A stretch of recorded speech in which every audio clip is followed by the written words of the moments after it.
Good evening, ladies and gentlemen, and welcome to A.J. Everhart Memorial Gymnasium for tonight's Junior Varsity contest between the Belle Vernon Lady Leopards and the Uniontown Lady Raiders. And we're underway here, a 5:45 p.m. start on JV, and Addison Girk's attack from the outside catches the net, and the Leopards will lead this first set 1-0. JV, of course, playing best out of 5. Thank you as always. Check that. Best out of 3 for Junior Varsity. Thank you as always for joining us here on UHS Talk. Joshua Scully here with you this evening. I'll be joined later on for Varsity by Stephen Oberle of Carlow University. He'll be providing the color commentary tonight as the Leopards strike again. The Leopards working on the left-hand side of your screen. They are wearing their green uniform tonight with some white and gold trim, gold number. This serve is going to be well played here by a diving Kendall Burnworth, who's dressed as the libero tonight for Uniontown. Of course, Breast Cancer Awareness Month, October. Today is October 16, 2025. The Lady Raiders otherwise dressed in their home whites with maroon number and trim. This one played by Burnworth. Butler with the set, swinging here, Addison Girk. It's a good one to the end line. The Leopards going to work opposite side. This one coming from the outside, and a good swing for the Leopards, who now lead 3-0. Serving currently for the Leopards, number 15. I will apologize, I do not have her on the roster that we were given by Belle Vernon, so during the break between the first and second set, I will work on remedying that for you. Isaiah Belt will be the first server for Uniontown. This one on the way, going to be played initially and then moved outside, and a good-looking swing for Belle Vernon on the far side.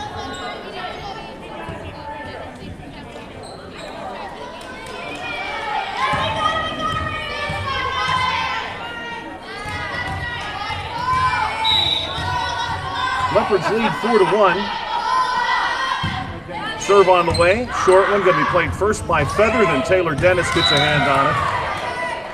That one could not be steered back to the net. In the middle of this offensive front for Belle Vernon right now is number 27, Ava Rudolph, who's a sophomore listed at 5'7" for Belle Vernon. So she casts a relatively long shadow in the middle of that Belle Vernon front row. And this swing comes off of Feather's hand, and that one does not quite make it to the net. So Belle Vernon out early, 6-1. Libero for Belle Vernon dressed in white tonight. Left-hand side of your screen for Belle Vernon, right-hand side for Uniontown. Here's the set. They'll go middle to Rudolph. And this one is going to stick, and now the Leopards lead 7-1.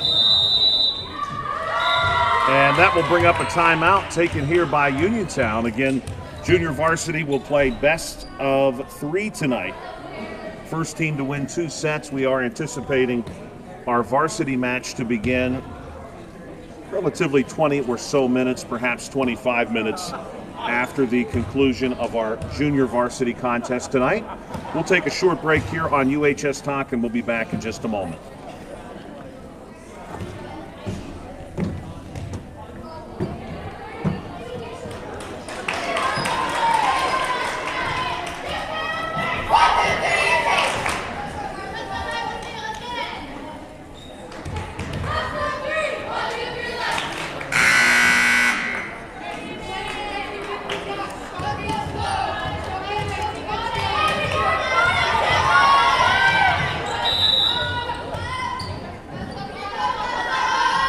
Serve on the way from the Leopards as we resume here in set 1 with Uniontown trailing 7-1. Taylor Dennis's back row attack, well played by the Leopards.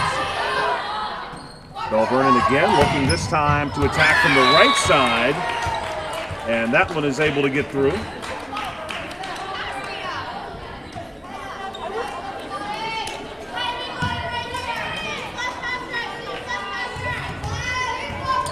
Leopards lead here in set 1 of the JV match, 8-1.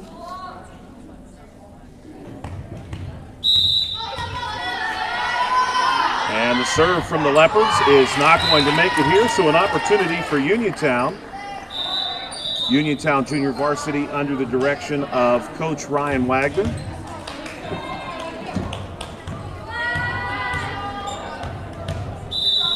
Varsity for Uniontown, of course, under the direction of head coach Paulina Nottingham. And this serve is a good one from Taylor Dennis.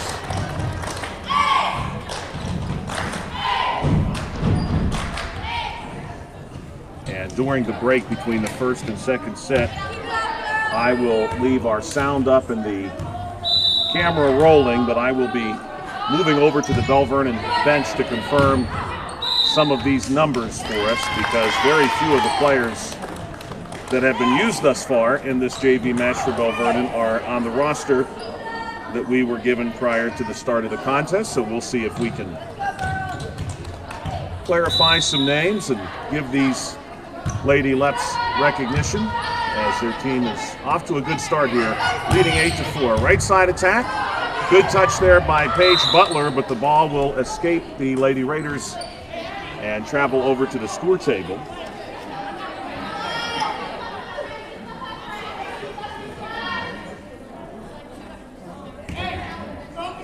Belle Vernon, of course, coming to us from the Monongahela Valley tonight. Belle Vernon Area School District consists of Belle Vernon Borough, Fayette City Borough. That one on the line, and a good swing, a score here for the Lady Raiders. And they trail now 9-5 here in set one.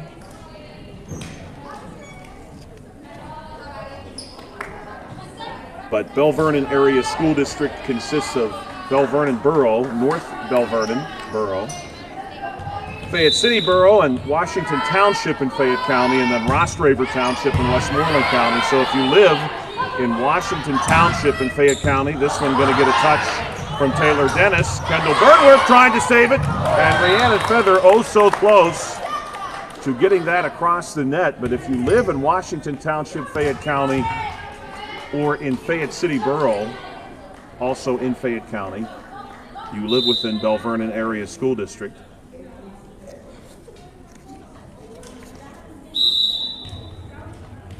checking in for Uniontown, number 52, Savannah Yarbrough.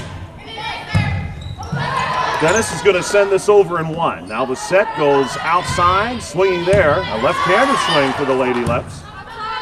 And now Savannah's going to get a touch, and that one climbs the tape over the top and will score.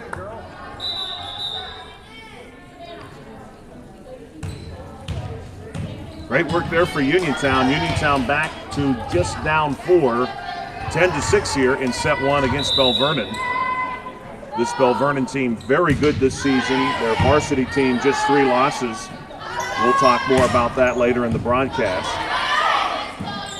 Set coming from Kendall Burnworth, and Belt will send over the free ball. Now this is a tight set right at the net, and we've got a player in the net. That's going to be number 15.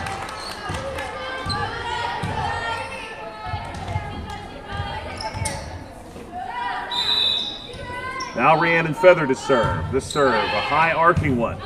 Played in the middle of the Belle Vernon defense, and an outside swing. Again, a left-handed attack. This one going to be sent into the net. And Uniontown not quite able to do more with it. 11-4 is now your score. And by the way, although I know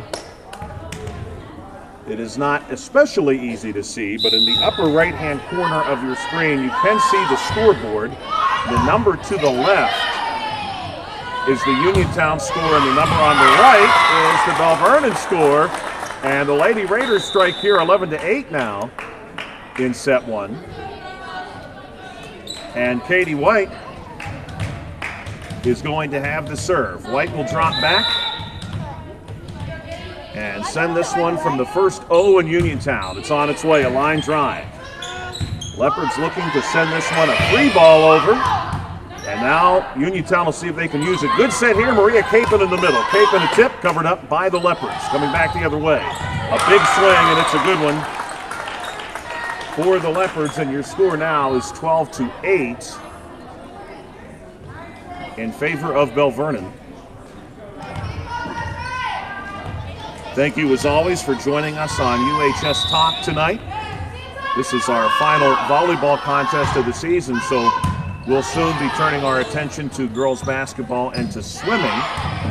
Great save here for the Leopards, and this is going to be a push attempt that does not quite make it. It came off the hands of number 20.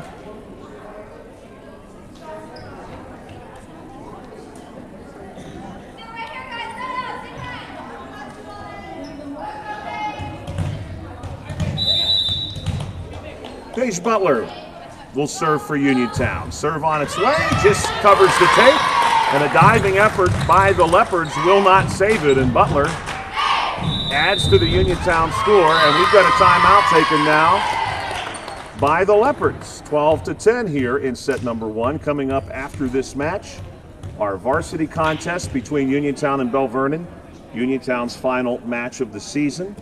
The Lady Raiders have been guaranteed a winning season overall. They will look to see if they can't expand upon their record this season, their first season under head coach Paulina Nottingham. They will take on a very good and playoff-bound Belle Vernon Lady Leopards team, and we are anticipating a start time for that probably near the 7 p.m. mark this evening. We're going to refer to that contest as some counter-programming tonight in case you were not watching the icy hot bowl between the Cincinnati Bengals and Pittsburgh Steelers. You can check us out here on UHS Talk.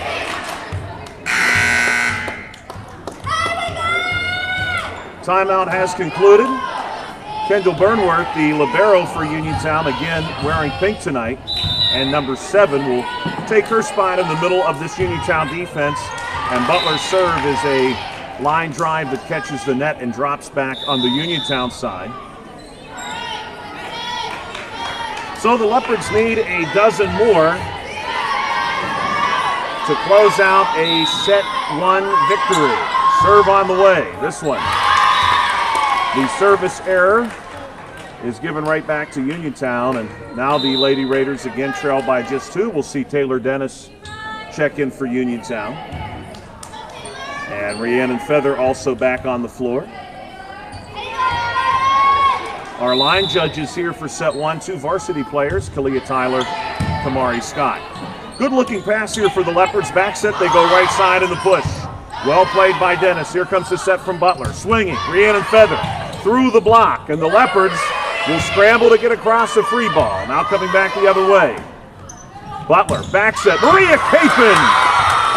And Capon strikes that one down and had some tremendous hang time as she was able to surge through the air and put Uniontown now down just 1 here in set 1. Taylor Dennis now looking to see if she cannot generate a tie in set 1. Back row attack for the left, and that one is a good one.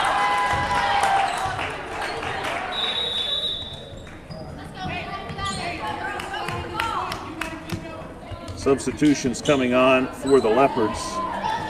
Numbers 3 and number 23.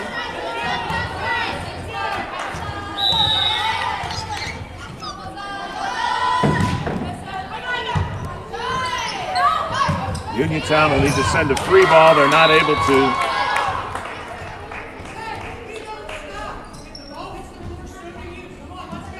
Just a moment of miscommunication there. Uniontown trails 15-13 now after that service error.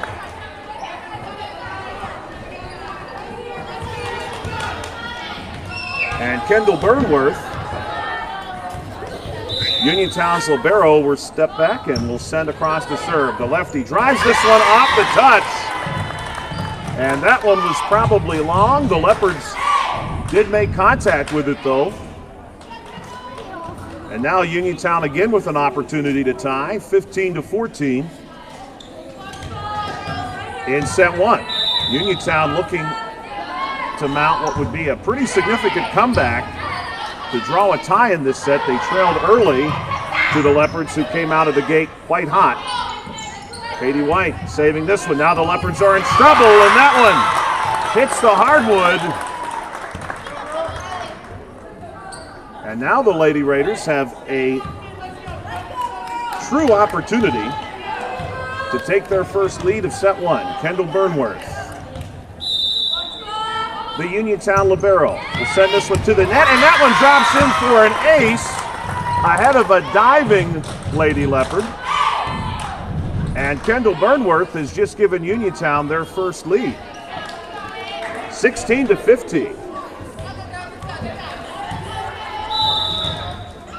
Uniontown overall on an impressive run. This one off a few Leopards. They will get the free ball from Ava Rudolph. Butler will set up. Rhiannon Feather with the tip. And we're going to call that a layup for Rhiannon Feather. She just drops this one in, and that triggers the timeout here in set one. 17-15, the Lady Raiders lead as they look to complete this really significant comeback. They trailed by as many as 6 early on and have battled their way to a 2-point lead here in the later stages of set one. We will take a short break between sets. I will be moving over to the Leopards bench and a chance to confirm some of the uniform numbers. I believe the only number that we have for certain is number 27, Ava Rudolph. Everyone else on the floor right now for Belle Vernon appears to be wearing a different number than the roster that we were supplied. So we'll see if we cannot rectify that for you.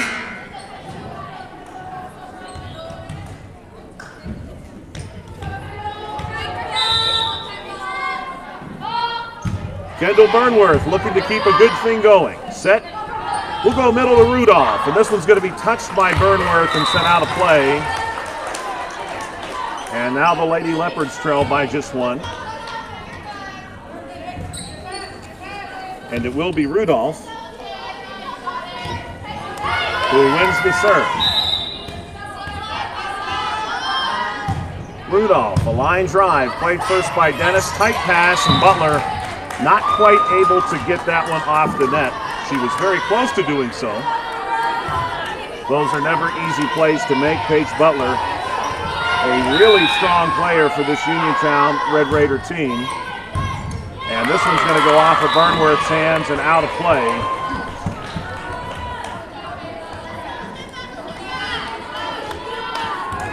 And we have for ourselves now a lead for Belle Vernon by 1, 18-17.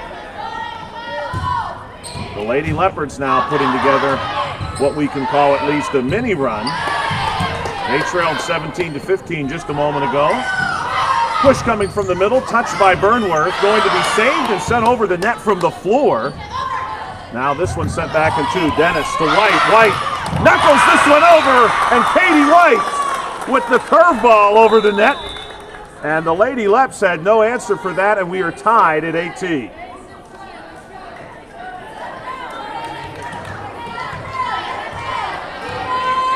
Chloe Burnworth will drop back to send this one over. Serve on the way. It's a good one. Set coming middle of the net. Themselves try to get an attack from the outside. They will. Burnworth set going. Fortunate there. Burnworth now coming to Rhiannon Feather. Feather's attack dug out. Coming back right side, and this one drops in front of a diving Kendall Burnworth. And we've got a real battle on our hands here in set one, 19-18.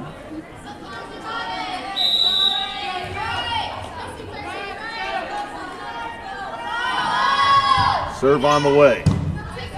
Dennis pops this one up. Burnworth going to move it to the net. Katie White trying to finish it off with the push. Belle Vernon ready. Coming back the other way. Outside attack. This one is long.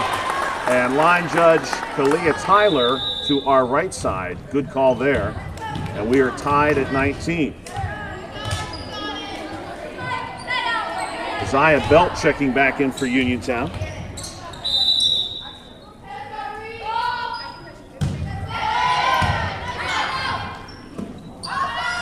We'll see who the first team to 20 will be. It will be Uniontown as the outside attack does not clear the net.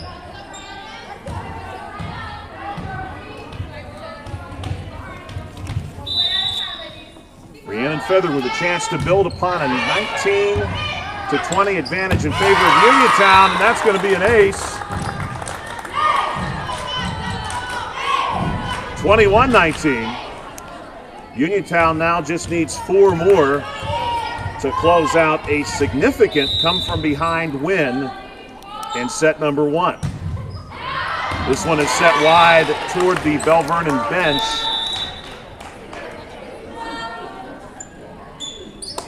And Uniontown leads 21-20.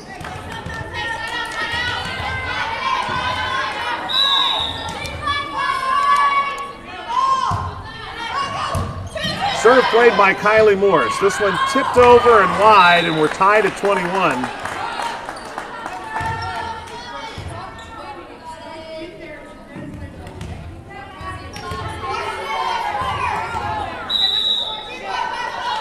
All. Serve on its way. Burnworth pass ahead to Chloe Burnworth with the set belt.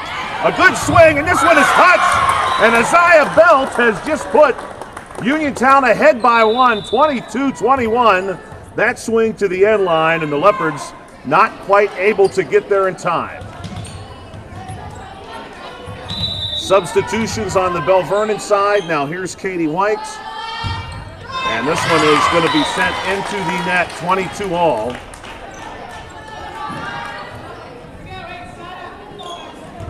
It will be the Leopards libero who drops back here, looking to give Belle Vernon a lead. This one, no, it will not climb the tape. And we've got a 23-22 advantage for Uniontown. The Raiders now looking for just 2. And it will be Paige Butler who has the honors of serving for the Lady Raiders. Butler's serve on the way. It's a good one. Here's the pass and set. They want to go outside. A tip. And Butler herself is there to cover that up. No chance. The Leps now go over in 2. Kendall Burnworth ready this time. And the set will go to Maria Capon. Capon sends over the free ball. Belle Vernon now with the big swing, and this one able to get down in the Uniontown back row, and we are again tied at 23.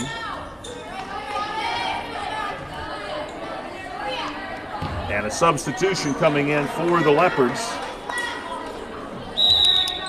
Someone can still win at 25. Burnworth, pass ahead, set from Butler. Swing, Capon. And that one is long. Maria Capon just a bit too strong.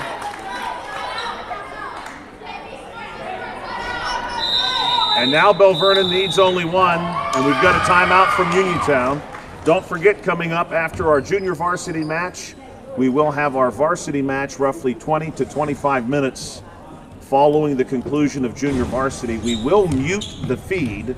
You will see the teams warm up. We will mute the feed to avoid any copyright issues with the music that is played inside the gym as the teams warm up. But we will keep the feed active. Please feel free to share our link tonight. Last match of the season for the Uniontown Red Raiders, who are at the very least guaranteed a winning season. Would love to end on a strong note against a good Belle Vernon team.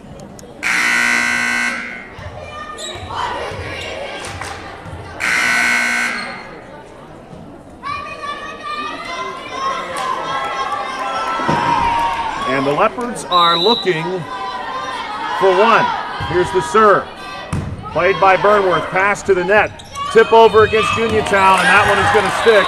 And the Leopards will win set 1, 25-23. We'll take a short break and be right back here with set 2 in just a moment.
Welcome back to A.J. Everhart Memorial Gymnasium, Uniontown Area High School on a beautiful Thursday, October the 16th. Truly autumn outside. Uniontown lost the first set 25-23. They're looking for some revenge. They will start down 1-0 as the opening serve goes long. First serve for Belle Vernon will come from number 19, Ellie Lauder. 5'6" freshman. Pass here from Loudon to Butler. Swinging is Girk, and Girk is in on the sideline. The shadow of the ball for Addison Girk, and the Leopards not crazy about that call, but we saw it from here. Addison Girk lays that one in, and it's a 1-1 tie.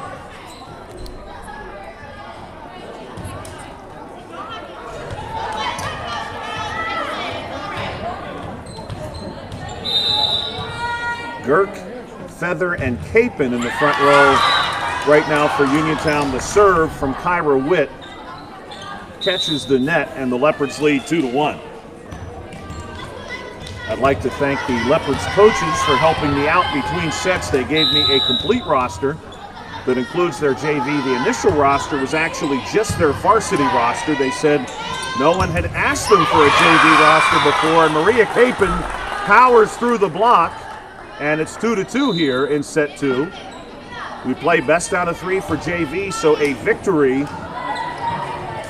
for Belle Vernon here would bring our junior varsity contest to a conclusion. Of course, the Lady Raiders are looking to take this to 3 sets. Burnworth, the left-handed serve, and that's an ace in front of a diving Riley Childs.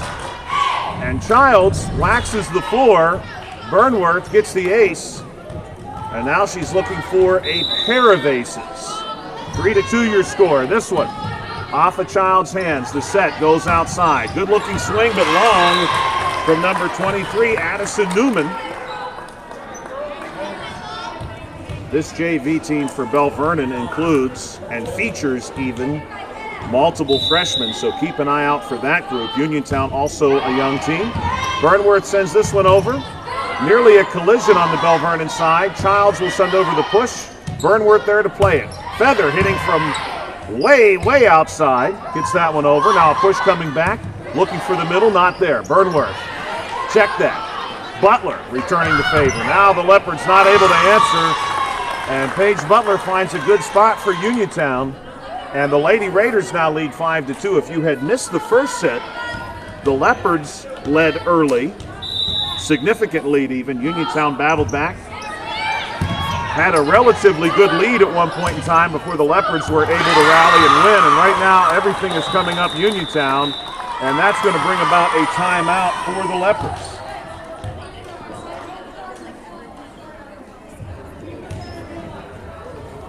Coach Wagner certainly sounds pleased from here. 6-2 is your score line. Judges here for set 2, Hallie Campbell, Tess Livengood.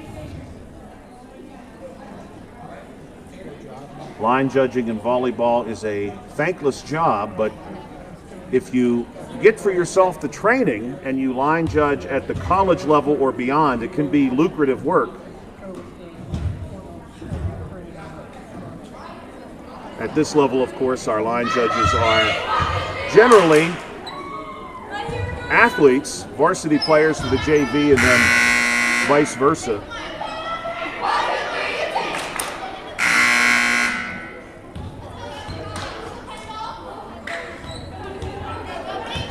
Kendall Burnworth, the libero for Uniontown, wearing pink tonight, and number 7. The lefty sends over her next serve. Childs moves this one ahead to Lauder. Uniontown ready on this side. Childs goes to Lauder again. Now it's Rudolph swinging in the middle. Burnworth gets a touch. This ball's still alive, and Uniontown able to cheat this between the antenna. Now we'll see a push, and this one is called both in and out simultaneously. And now the down official will say it is indeed out. 7-2. Kendall Burnworth maybe one more ace up her sleeve. The lefty deals. This one touched by the sideline. Childs gets a touch. Now it's a free ball from Lauder. Witt passes ahead to Butler. Back set. Girk will fire over a very, very low free ball. Now this is a tough set. Will turn into a tip. Answered again, and this one just wide. So close for Uniontown. The Red Raiders nearly picking up another point as it stands. The Leopards will catch a break. The serve will go to Ava Rudolph, a sophomore. Rudolph also plays varsity. We know that because she was the one name we did have off the varsity set. Witt passing from near the wall, and this one is sent into the supports across the ceiling of the gym. And your score now 7-4.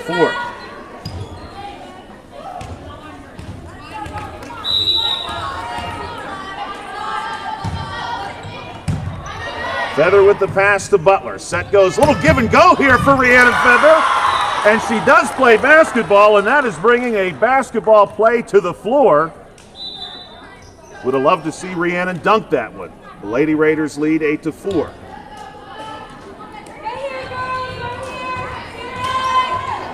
Sally Badinsky will check in for Uniontown. Chloe Burnworth with the serve. This one on the far sideline. Lauder wants to set outside. That one dug out by Feather. This one, though, is going to get tied up at the net. And so Addison Newman off of that swing, able to get the result that the Leopards had hoped for, 8-5.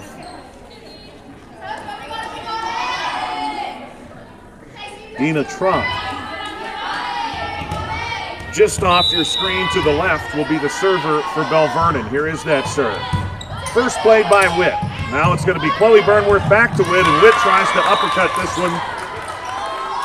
Not quite able to do so, and it's 8-6. Again, you can see the score. Upper right-hand corner of your screen. One of the scoreboards is visible on the A.J. Everhart Memorial Gymnasium wall. We tried to set our camera up tonight to get as much of that scoreboard as possible. It is 8-6 right now in set 2. Here's Newman, big swing, and that one is out. Uniontown for the time being leading 9-6. The first set went to the Leopards. Sophia Capon will check in. Rhiannon Feather will serve. And here is Feather. It's a high arcing serve. First played by Trung. Lauder with the set. Swing coming by way of Danica Florian. Uniontown ready. Katie White trying to send over a push on a pass over her head. And unfortunately for Uniontown, that one gets away and the score is now 9-7. Thank you as always for checking us out on UHS Talk. Joshua Scully here with you tonight. I will be joined for our varsity match by Stephen Oberle of Carlow University. Carlow, a long history of volleyball success. Here's Sophia Capon, nearly able to drop one in against the Leps, coming back the other way. A little touch in the middle from Danica Florian. And Uniontown not able to find that, and we'll go 9-8. Belle Vernon slowly but surely battling their way back into this set, much the same way that Uniontown fought their way back into the first set. And the serve from Adriana McNally, not quite able to climb the lace. And Uniontown leads 10-8. This is Katie White, number 16 for Uniontown. White steps into this one, right-handed serve. Will drop in. Trung pass ahead to Lauder. Lauder sends it over in 2. Loudon ready on our side. Then Capon with the push. Trung again, pass to Lauder. Lauder goes way outside this time to Mia Bassetti. And that one's no good and will score for Uniontown, 11-8.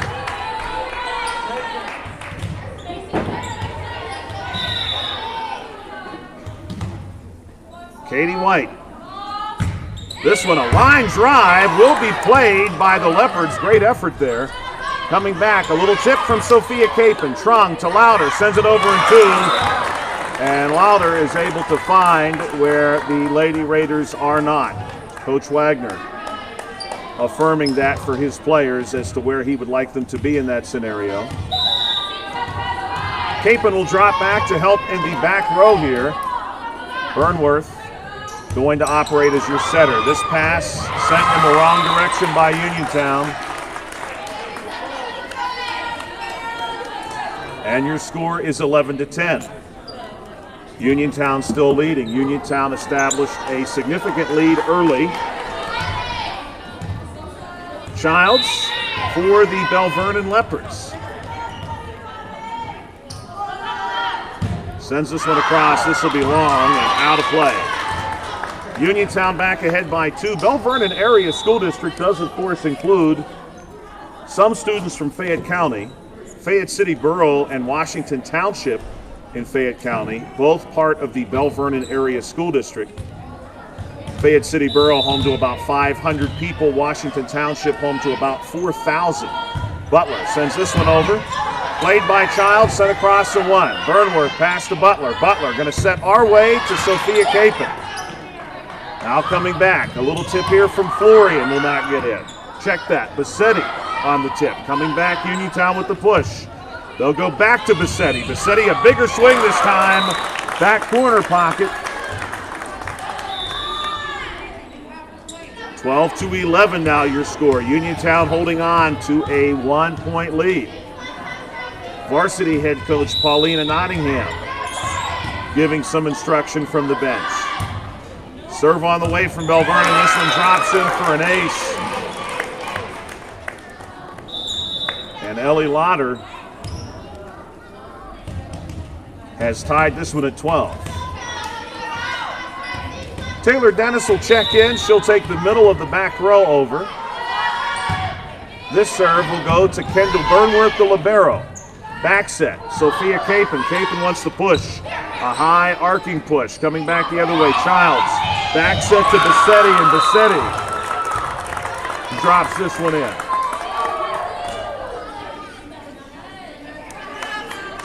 And now Belle Vernon has their first lead of set number 2.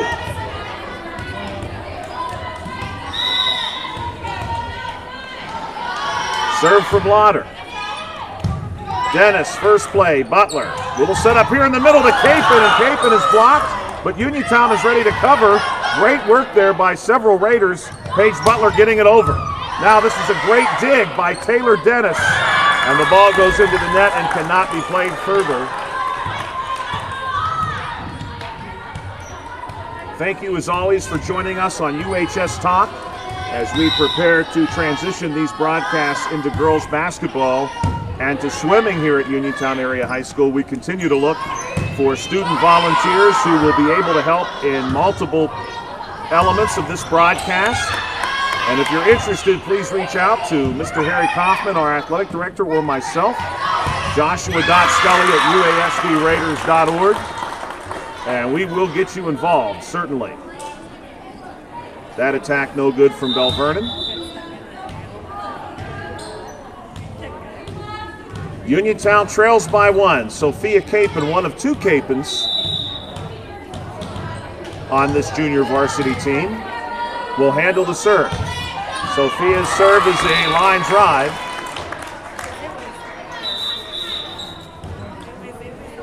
And the Leopards lead by 2.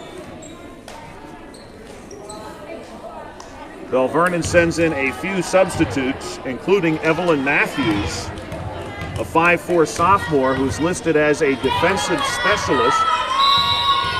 She will handle the serving here. This one, a line drive off the tape and right in front of Kendall Burnworth.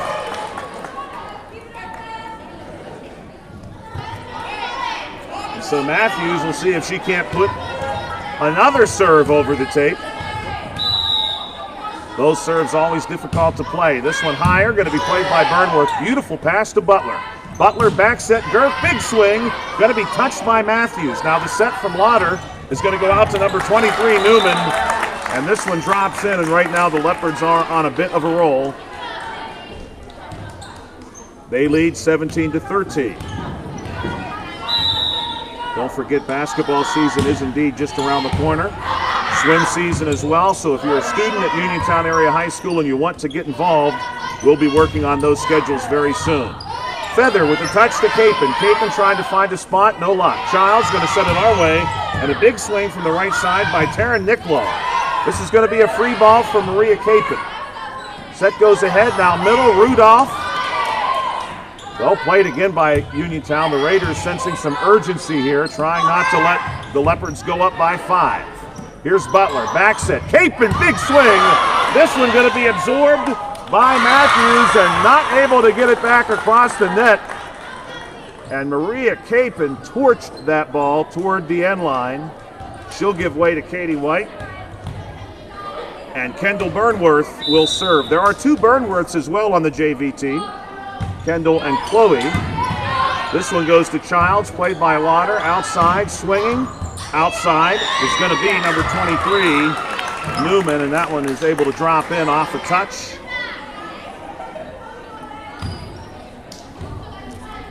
Dropping back, number 27, Ava Rudolph.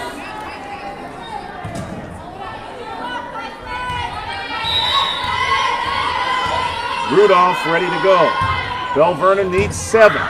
Witt with the first touch. Kendall Burnworth sends it to the net. Katie White gets it over as a free ball. Lauder, back set, right side. Swing comes here from number 6, Nicklow. And that one too tight on the net and will drop in. And now the Leopards lead by 5, 19-14. Don't forget, tomorrow evening on WMBS, via the WMBS Facebook page, you can check out the Coal Bucket game. That, of course, this one not able to be successfully passed. The sometimes annual football contest between Connellsville and Uniontown. Those 2 teams play for the Coal Bucket Trophy. It is a real trophy. At one point in time, Connellsville had possessed the Coal Bucket Trophy for so long, they used it as a magazine holder in their library.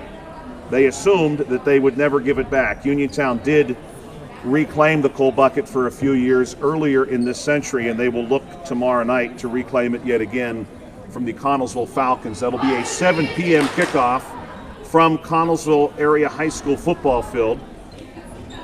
If you know where the Connellsville Railroad Yard is, you'll be able to find the football field. Could possibly even travel there by train. 20-14 is your score. Burnworth and Witt back near the end line for Uniontown. And Coach Wagner wants to drop back one more. He's going to drop Badinsky.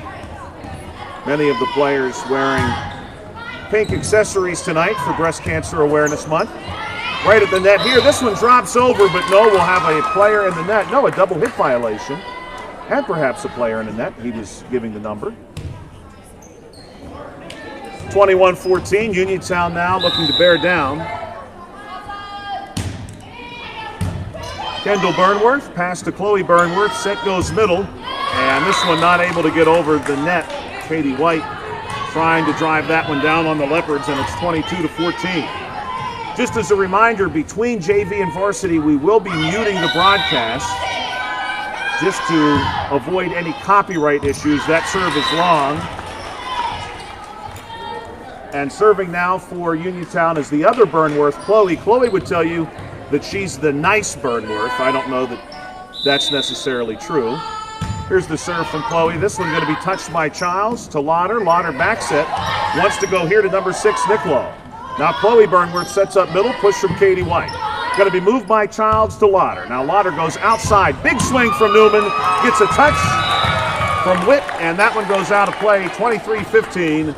And the Leopards now are just looking for two to close out this junior varsity contest.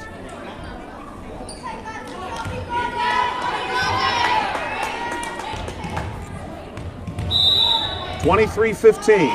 The Leopards won the first set 25-23. This one sent back and won by Katie White. Now at the net, driven back again at the Leopards. Lauder will set up middle. That was Florian. Florian denied on the Uniontown side. Now Katie White drives one out of play. 24-15. Final JV match of the season. Is it the final serve from Trump? Played by Witt. Good looking pass there. Burnworth going to move it middle. Katie White with the push attempt, and it is off a touch. And the JV season will go on as Katie White is able to find the sideline and get that one to drop in for a Uniontown score. And now Rhiannon Feather, talking about aces, is going to be playing with house money here. Uniontown can win at 26. They need 10. Here's Feather. First serve. Childs, pass ahead to Lauder. Lauder's going to set up outside. Big swing from Newman, and that is going to do it.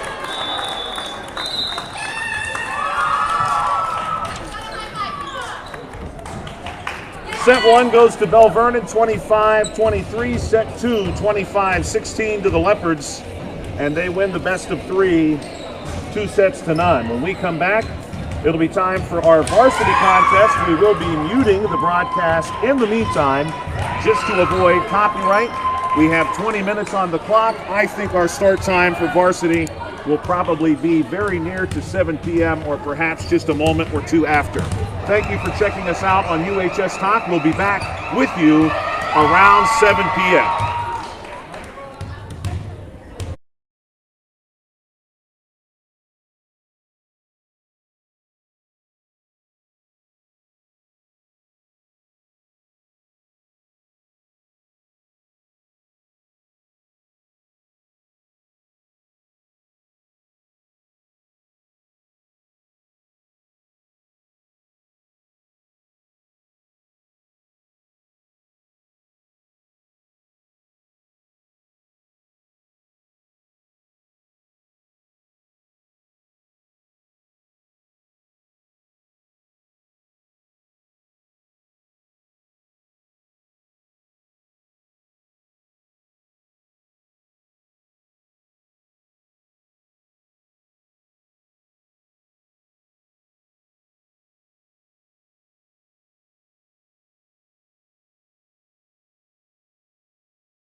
Good evening and to the Uniontown A.J. Everhart Gymnasium. Ladies and gentlemen, welcome back to UHS Talk. We're going to turn it over to the public address for your starting lineups tonight for both Uniontown and Belle Vernon. To enjoy an exhibition of skills developed by student athletes in an educational setting. By meeting the challenge of sportsmanship in the stands, you are providing a sound example for students as well as representing your community and school with dignity and pride. Please give the student athletes your positive encouragement and support. Any unruly behavior, sexist, racial, or ethnic comments, abusive or foul language, or taunting of players, coaches, or officials will not be tolerated and could lead to your removal from this event. Thank you for your cooperation. Now, ladies and gentlemen, would you please rise and remove your hats for the playing of the national anthem.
And now for tonight's starting lineups. The visiting team this evening is the Belle Vernon Leopards, led by head coach Ina Helmick and assistant coach Bo Teets. Number 13, Ava Jones. Number 26, Mallory Wassing. Number 28, Aubrey Brown. Number 17, Lila Teets. Number 7, Miley Hayes. Number 6, Joy Johnson. And number 9, Mia Roba. And now for your Uniontown Lady Raiders, led by head coach Paulina Nottingham and assistant coach Ryan Wagner, freshman number 2, Tessa Livingood. Freshman number 3, Hallie Campbell. Senior number 4, Lyric McLeod. Senior number 9, Maggie Campbell. Junior number 10, Ava Livingood. Junior number 11, Kalia Tyler. And sophomore number 14, Addison Majoros. Your officials for this evening's match are Mr. Frank Anchilla and Mr. Ken Roselle. Good luck to both teams.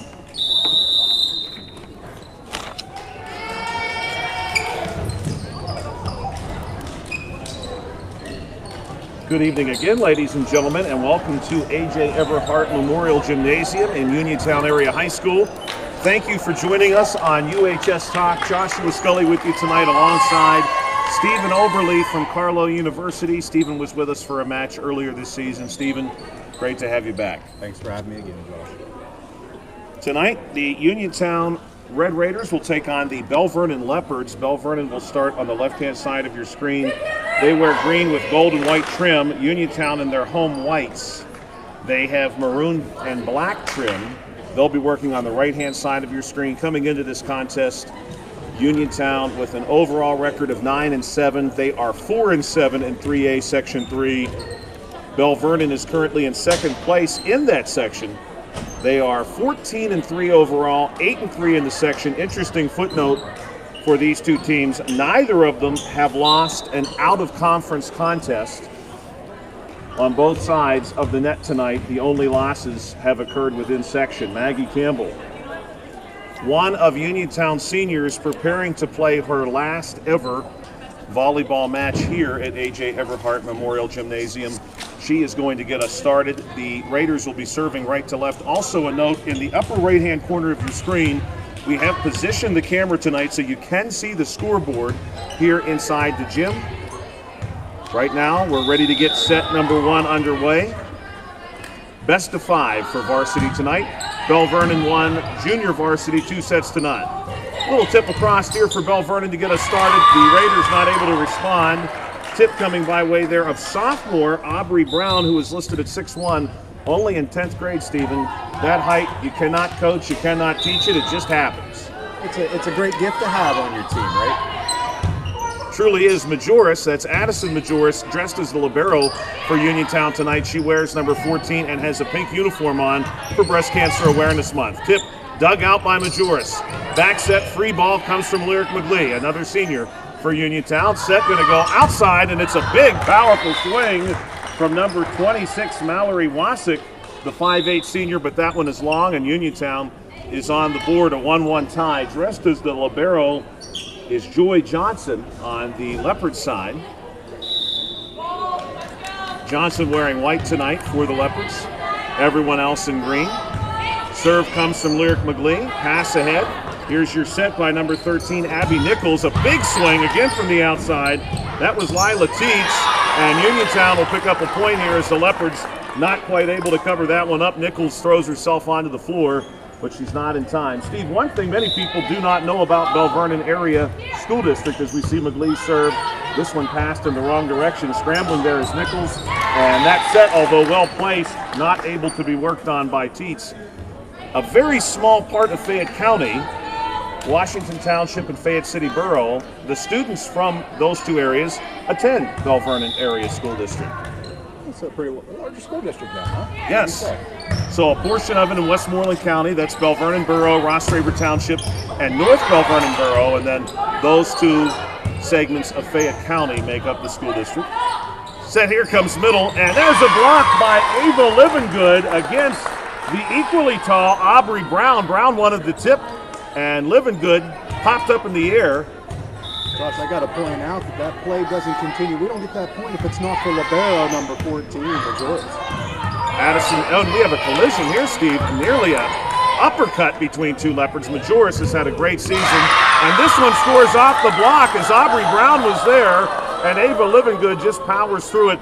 But you're right, Steve, so often, and it is often the libero because they are so typically on the floor.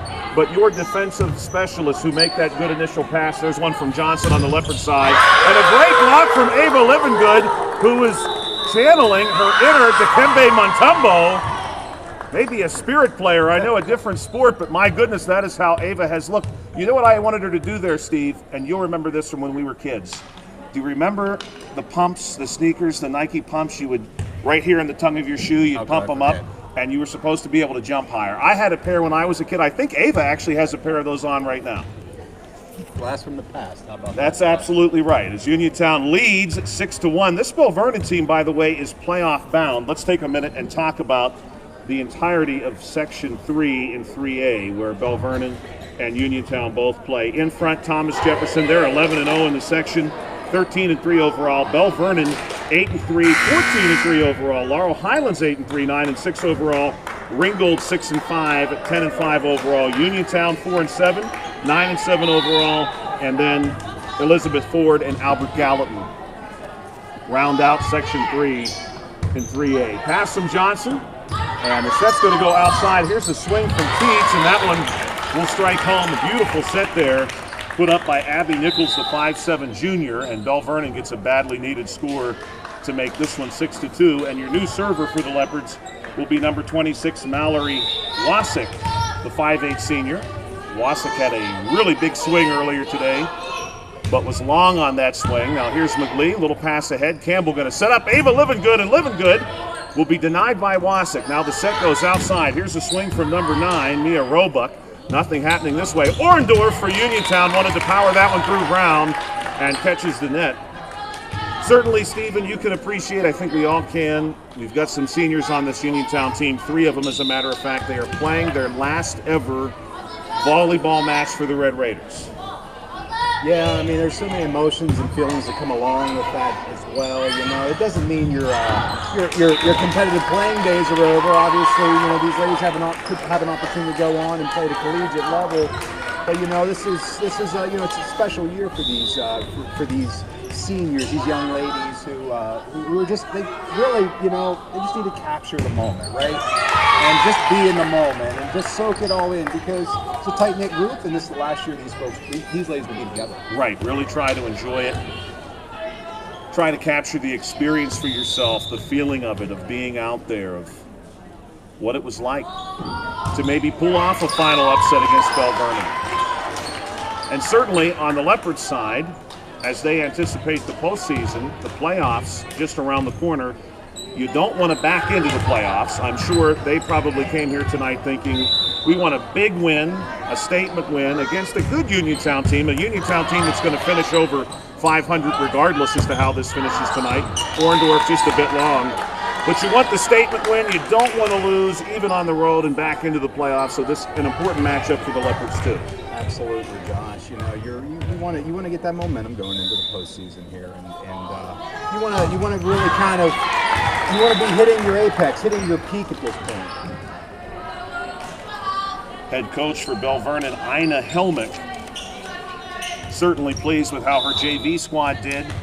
Again, on the Uniontown side, Paulina Nottingham in her first year as the head coach for Uniontown. This serve will go off the hands initially of Vlasic, and we ended up with a little push. And Livengood, now that was the hook shot. I never saw Dikembe break that out. He struggled with the foul shot. Let me see the hook, and Ava Livengood does just that. It's 9-6. Dikembe Mutombo, rest in peace. We're throwing his name a lot out there, but my goodness, it's that kind of domination. And here is an ace. Hallie Campbell, one of two Campbells, sneaks one in between a Leopard and the sideline and gets just a touch there. Hallie Campbell, a freshman for this team. Uniontown, even at the varsity level, employs several freshman players. We've got Hallie on the field, on the court right now. My mind already anticipating football tomorrow, on the court right now. But there are several others who we will see. Tess Livengood, also a freshman. She's in the front row, just long on that serve. 10-7 your score. Campbell gonna pass to Campbell. Little give and go between the Campbells, and that one sticks. Maggie Campbell off the block. And a lot of spin off that ball. The Leopards not able to cover off that block, and you love to see that. I'm sure Hallie and Maggie, this is Hallie's last opportunity. Now she's just, of course, a young player. Her last opportunity to play with Maggie, her sister, one of our seniors. This one's going to come to us, and the Leopards were kind enough not to hit the camera with that, which we certainly really appreciate. We did have, in our last match that we covered, Uniontown and Carmichael's, we did have the camera get hit, and the camera perfectly popped off the top and went flying through the air. It was saved only by the court. Little push attempt here for the Leopards, and a good spot by number 24, Victoria Alexander. 12-8. As we were mentioning, teams that are playoff bound, teams that have done well this season, I do want to give a shout out to Greensburg-Salem. Greensburg-Salem, the only team in 3A that is going to finish this season with an undefeated overall record. A few teams undefeated in the conference, in their conference, in 3A. Greensburg-Salem has not lost all season. Lyric McGlee with a tip. Denied on the Leopard side. Now one touch and two. Kalia Tyler sending this one back to the net. The Leopards will get the set from Nichols. Nichols wants to go outside, and the power swing coming from Wasick, and Wasick, look out. Swinging on the outside, she generates a lot of power. Frank Conchilla, our up official here, he's going to beckon for the serve. 12-9 your score. Nichols encouraging her front row on the Belle Vernon side. Little sneak here from Hallie Campbell, and just sent over by Nichols. Excellent save. Now we'll go Campbell to Campbell. Maggie looking for another one. Will not quite get this one. Johnson passing back to Nichols, fires this one into the net. And right now, Uniontown will hold on to this lead. One team, Steve, I do want to mention, and maybe we'll get into this during a timeout. One team in 3A that will win their section this year, Oakland Catholic. And I know Carlow University and Oakland Catholic are certainly familiar with each other. This one going to be stopped by Tyler, sent over by Uniontown. Now the set's going to go to Wasik. Wasik, a big swing. No luck. Campbell going to set middle. Ava Livingood through the block again. Johnson, pass ahead. Set, goes outside to Wasik, and Wasik just long. Good call there by Rhiannon Feather, our line judge on this side. Line judge on the opposite side, Kyra Witt. Two junior varsity players for Uniontown, and Addison Majoris, our libero tonight, dressed in pink, will send this serve on the way. Majoris, a high arcing serve, drops in on the Leopards. Set there from Nichols, wants Wasik again, and this one is going to land just in front of Kalia Tyler, who was surging forward. Johnson will drop back to send this one on its way. Johnson, the libero for Belle Vernon area. Again, Belle Vernon area coming to us tonight from the Mon Valley. That school district is split between Washington and Fayette counties. This serve goes wide down the sideline. Belle Vernon Borough, North Belle Vernon Borough, Fayette City, Washington Township, Ross Draper Township. Fayette City and Belle Vernon boroughs are in Fayette County, and so is Washington Township. Washington Township home to about 4,000 Fayette County residents, and we've got a player in the net that's going to be Wasik. Fayette City home to about 500 people, and Belle Vernon Borough about 1,000. And we'll see a timeout taken here. And Steve, just to talk momentarily here about Oakland Catholic and about Carlow University. Oakland Catholic has had a great year this season. They are 10-1. They play in Section 1 3A. They are 10-1 in their section, 16-1 overall. I understand that Carlow University actually uses some of their facilities for athletics. They do, yeah. No, Carlow University, being a small, private Catholic university, just smaller athletic programs that are now starting to grow and develop into an NCAA level. Right, which is exciting. Absolutely, yeah. And so, when you increase that type of scale, you also have to look at the facilities, right? And so you can't sort of outgrow your own farm, if you will. And so, Oakland Catholic, they're generous to us. They help out our athletic facilities. I have never been there, but I'm told their gym is very nice. Fantastic facility, yeah. And we're really proud of that partnership. We're very thankful for all the partnerships we have for the facilities that we rent and use for our programs. This serve just wide, and some of you who are listening may be familiar with the facilities at Oakland Catholic, because Oakland Catholic and Uniontown do often participate in athletics within the same section depending on the sport. Softball is a good example as that serve goes long, and Uniontown, look out, the Red Raiders lead 17-11 tonight on UHS Talk. A cool October evening, but you can feel the Fahrenheit, you can feel the mercury rising here inside of A.J. Everhart Memorial Gymnasium, and I don't think, Steve, that's just me. It's heating up in here, Josh, what you say? It is. Yeah, and as we have right here, Uniontown comes out the gate 6-2, and all we have really is a back-to-back showdown in this first set, right? So you look where Uniontown's still up by 6 at this point. Right. So you've seen a lot of some serving errors, some net violations. You see a few back and forth errors. I think we're going to see a little more focus coming out of this second set. If we don't already start to see it at the tail end of this set. Set's going to go to Brown. Brown with the tip, and she gets it to land in the midst of this Uniontown defense. Brown again coming in as a sophomore. Ava Livingood on the Uniontown side, a junior, so it's exciting to know that these two players will go toe-to-toe against each other next year. Both certainly cast a long shadow in the middle of their offenses and in the middle of those nets. Orndorff sends over a free ball, will be caught at the net and come back against the Red Raiders 17-14.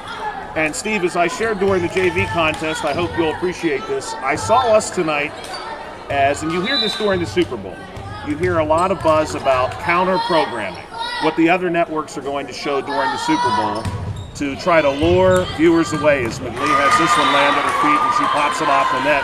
It's 17-15. We are sort of counter programming tonight for the Icy Hot Bowl between the Pittsburgh Steelers and the Cincinnati Bengals.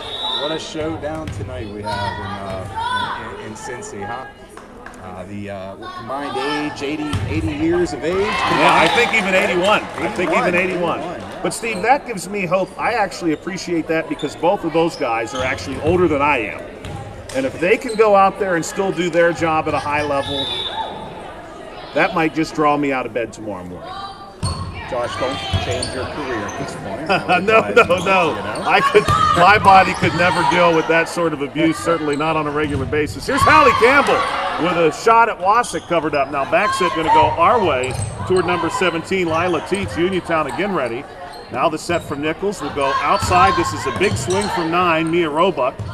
And Uniontown is going to return this one off a Wasik's fist. Great job. Living good now, a pretty pass. Coming to Orndorff, and that's in! Lena Orndorff, back corner. Cue up the billiard balls. Uniontown needs just 6 here, 19-15. Clutch, Josh. Where the Leopards were not.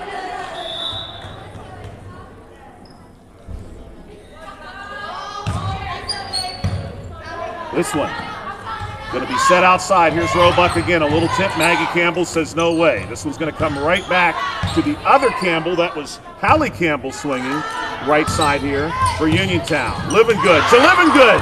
And this one sent the wrong way by the Leopards. And now scrambling is a free ball from Brown. Set's going to go Maggie Campbell. Campbell wants to go Orndorff again. Orndorff! Double treble. Lena Orndorff strikes again, and it's 20-15. Uniontown needs 5, and at this point, Steve, I had to say this at some point in time. Will these Leopards change their spots and be ready for Lena Orndorff? That remains to be seen, Josh. But you do see how Uniontown just sort of has the edge on focus at this point, right? The last few points have been really off of Leopard errors. Yes, including that one. So maybe some frustration there. For sure. So.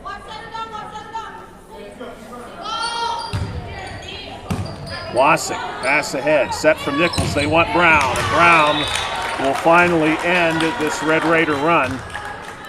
21-16. I joked with head coach Nottingham, Paulina Nottingham, on the Uniontown side. When she started the season, I said, as Brown serves, this one's long. Now Uniontown only needs 3. I told her, Coach Paulina, in time, your closet will be entirely maroon. And I think we are seeing that tonight from Coach Nottingham. She had no other options but maroon at this point in the season. Head to toe, I love it. Yeah, it's a good look. This one is in. That is in, and Kyra Wick calls it. Also, I got to thank Coach Nottingham tonight. She has the little remote that opens the back gate in the high school. I have worked for Uniontown Area School District for 20 years. I've never got that little remote. She has it, and I followed her in, and I got a spot in the back lot, which is nice. Here's the set from Nichols to Roebuck. Roebuck with the tip and denied by Orndorff, who's just playing an incredible first set here. A spinning dig for the Leopards. Now this one goes to Roebuck. Roebuck on the attack, denied by Lyric McGlee. Little pushover here. Now firing back in 2 is Nichols. And it's the Red Raiders who are scrambling. And Orndorff over the tape! And it's the triple threat from Lena Orndorff. She does it again. When you're on, Steve, you're on.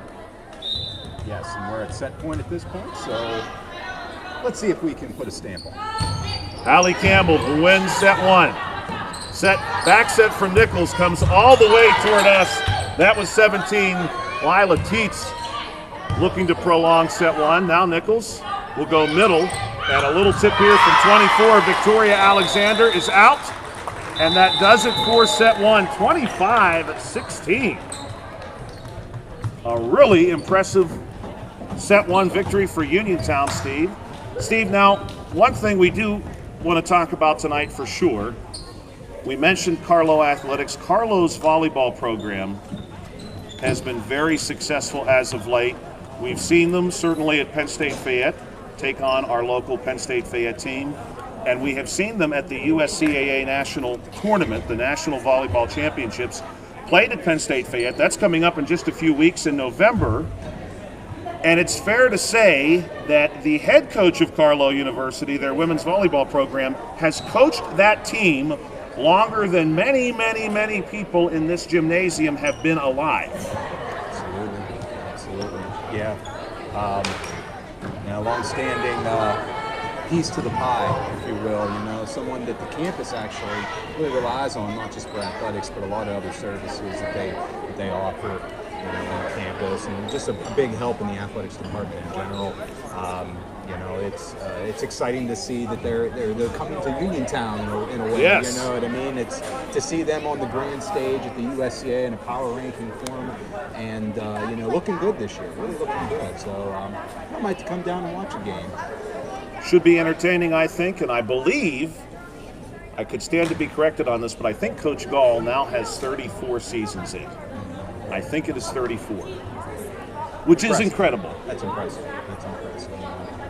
That takes you back to the early 90s. Obviously, Carlow University, a long history there.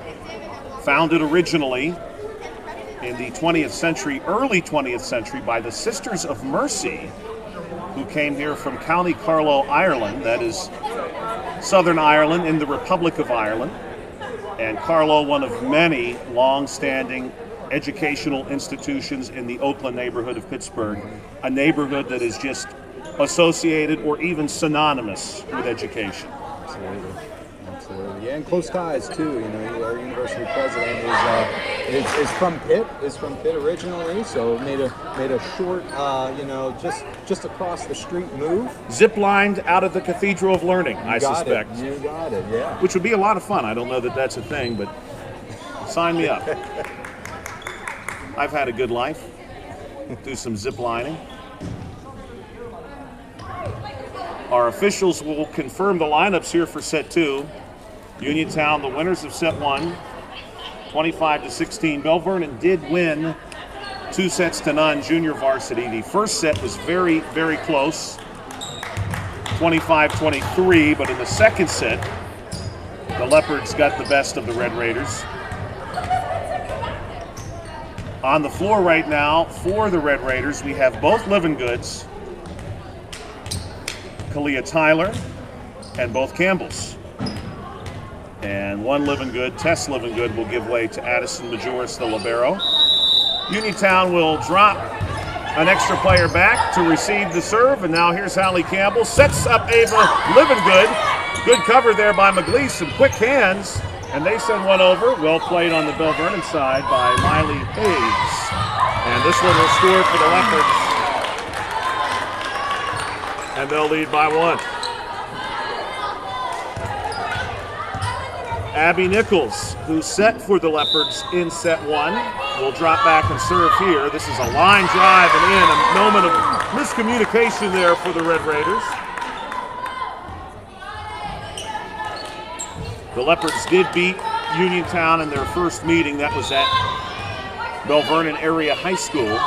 Beautiful gym as this one catches the lace, and we're 2-1. Belle Vernon and Uniontown, some long-established rivalries in multiple sports, most recently basketball.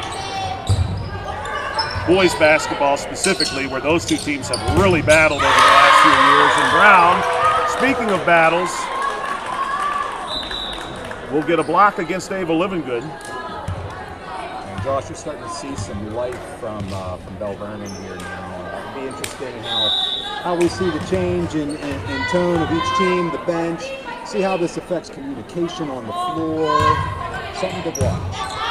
Communication will be important for both of these teams here in set 2. Campbell just long, and they'll call that in. No, the call is in, and both officials will confirm, and we certainly don't mind that. As Lena Orndorff checks back in, Lena more or less terrorized the Leopards in the first set. We'll see if she's able to continue to do the same here in set 2. Low serve does not make it, and the Leopards lead 4-2.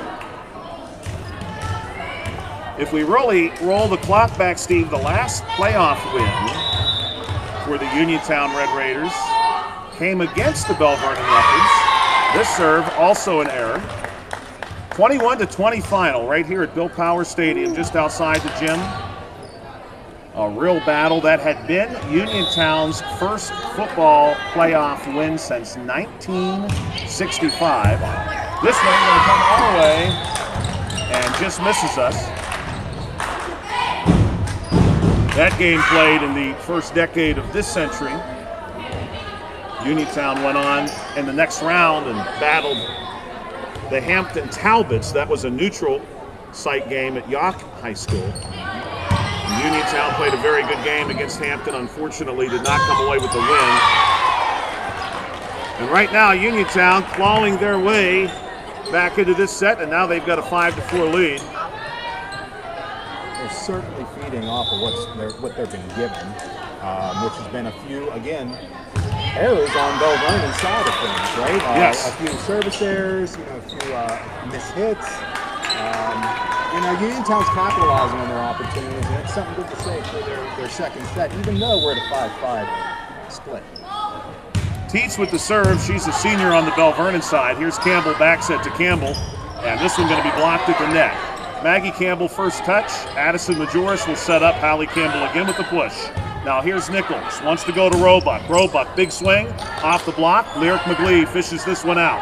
Now Nichols will go to the middle this time, and a little tip from Alexander, denied by Uniontown. Set goes far side, that's right side from our perspective, and we've got a ball out of play off the antenna. So Uniontown will capitalize there and go back up ahead 6-5.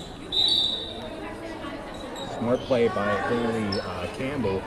Kind of just pushed it a little further down the line. So it's great ball placement, it really kind of sets up for that area. We have seen some really great setting from both teams. Wasik sends this one, and oh my goodness, Johnson is into the bench and collapses a chair. Yeah, you got to give a round of applause on that effort. Thankfully, Johnson was smiling even as she went to the hardwood there. Appears to be okay. Yeah. She's okay, she popped right back up, and the next serve will catch the net. And our chairs look to be okay too. 7-6 your score. Miley Hayes will do the serving. Hayes, a 5'4" junior, will jump into this one. McGlee to Campbell, middle, good swing there. And that came from Tess Livingood. Tess drops one right in the middle of this Belle Vernon defense. And now Kathlena Orndorff, number 16 for Uniontown, will take the serve. Uniontown leads 8-6. This one on a line. Wasik to Nichols, and Nichols goes wide, and I don't think the Leopards intended for that to happen.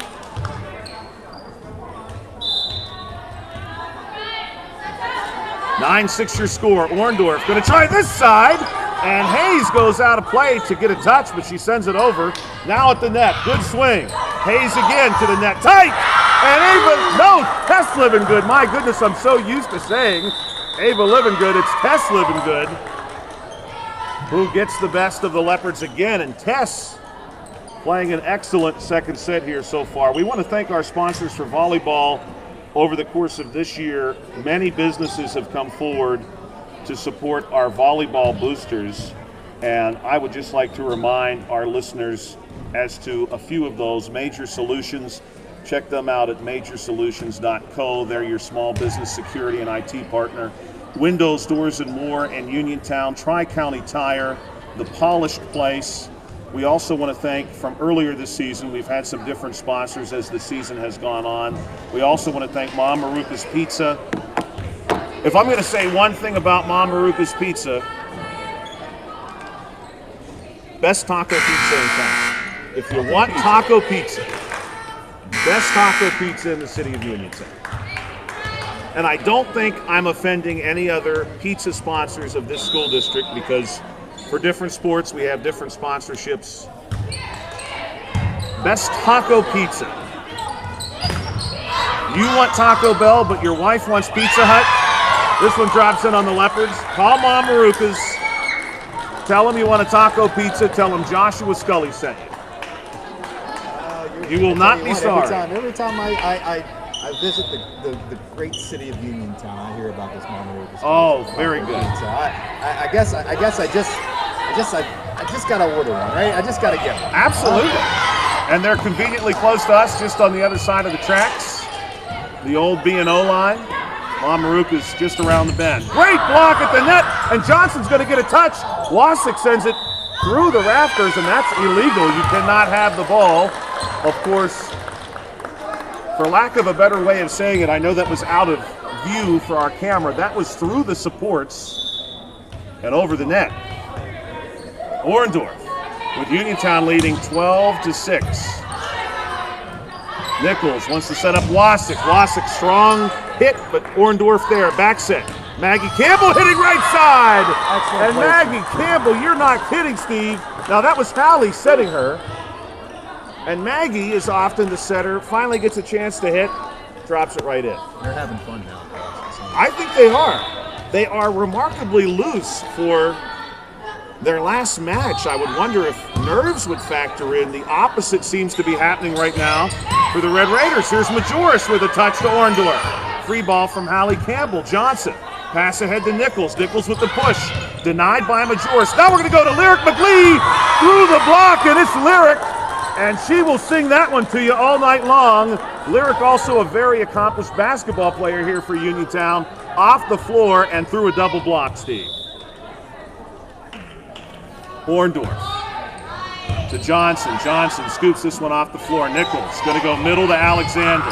Diving effort by Campbell. This one's still alive. Lyric sends it over again. Now Nichols wants Wasik. Wasik, big swing, touch. It's still a playable ball.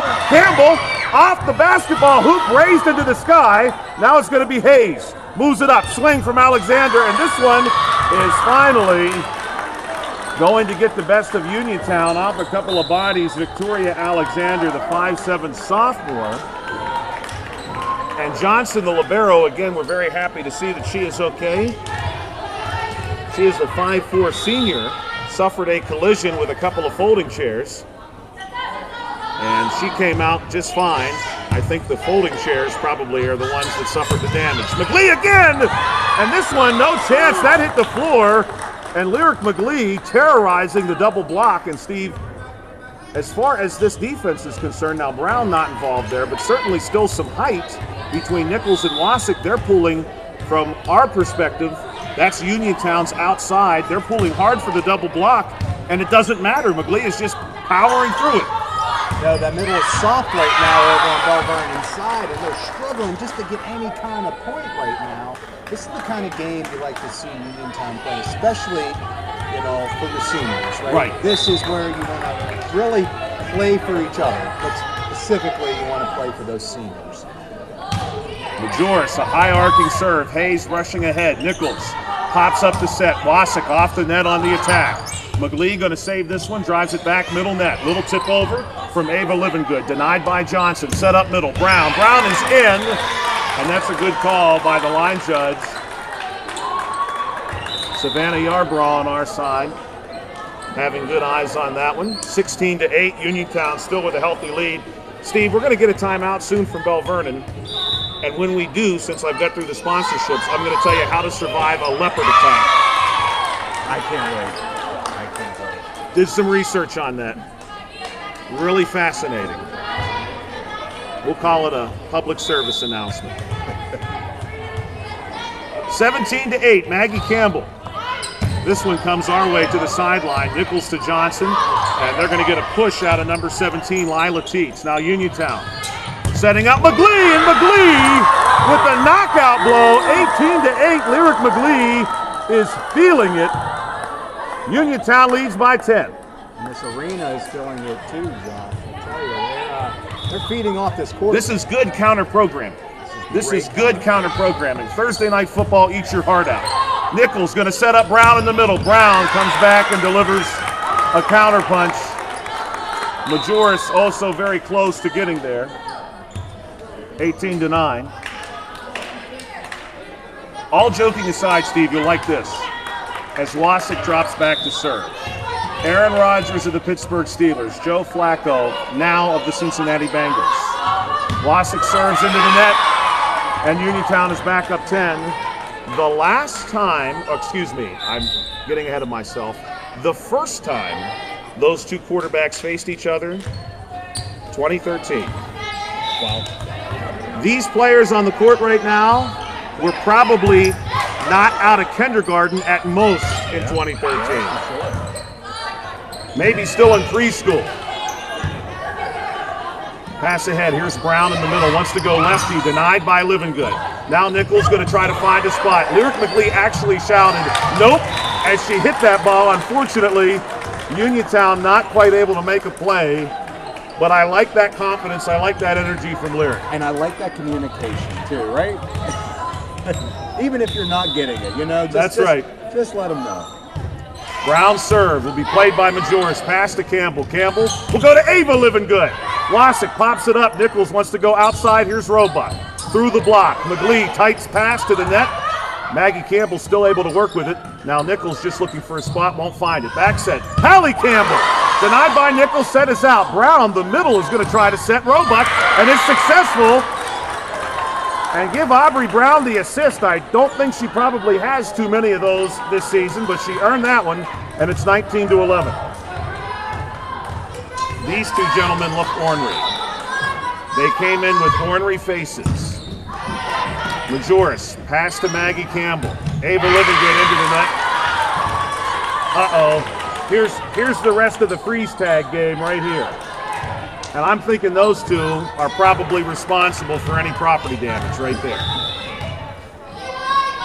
Brown on the serve. This one's a line drive to Lyric McLee. Maggie Campbell will go to Hallie. Hallie's going to tip it over. First touch Nichols, and then looking, no, check that. First touch was actually number 17, Teets. Nichols pushed it over.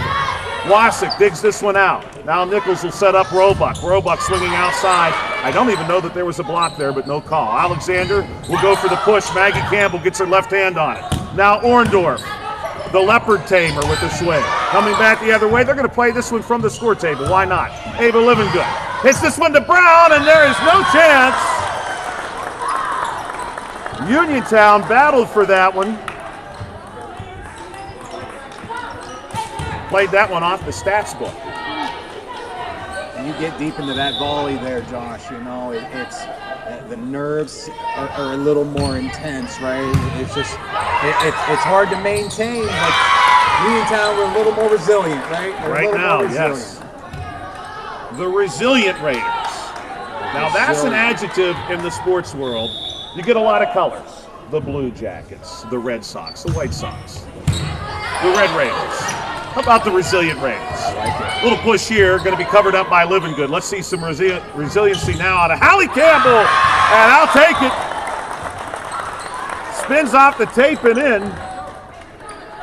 Here's what I like about this, Steve. Now, Uniontown, unfortunately, despite having a great season, they're going to end up with 9 wins no matter how this goes. The worst they can finish is 9-8. Here's Ava's Livingood serve. This one's deep and out.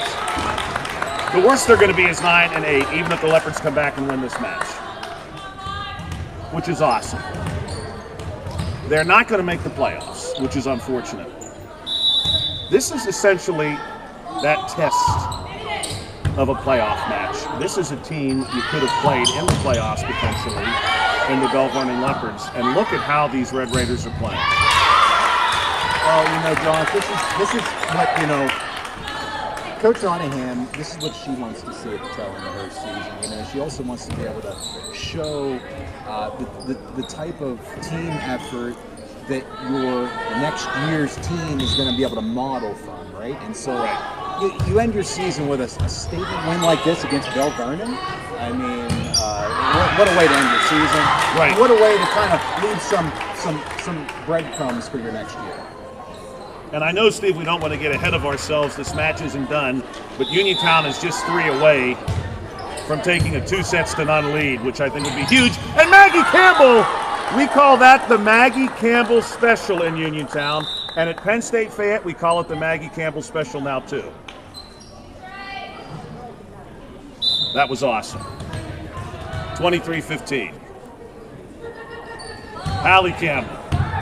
Off of Wasik's hand. Set comes from Nichols. They want to go to number 9 outside. That's Mia Roebuck, the senior. Wasik able to dig that one out. Nichols going to go Alexander with the push. Lyric McGlee is there. Hallie Campbell back set to Maggie. Maggie, right side. Wasik to the net, and Maggie dumps it on him. Look out. Just tall enough. Just tall enough. Oh, I don't like that call. It is technically correct. Maggie reaching over the net on the initial pass. Coach Nottingham seeking out an explanation on the call.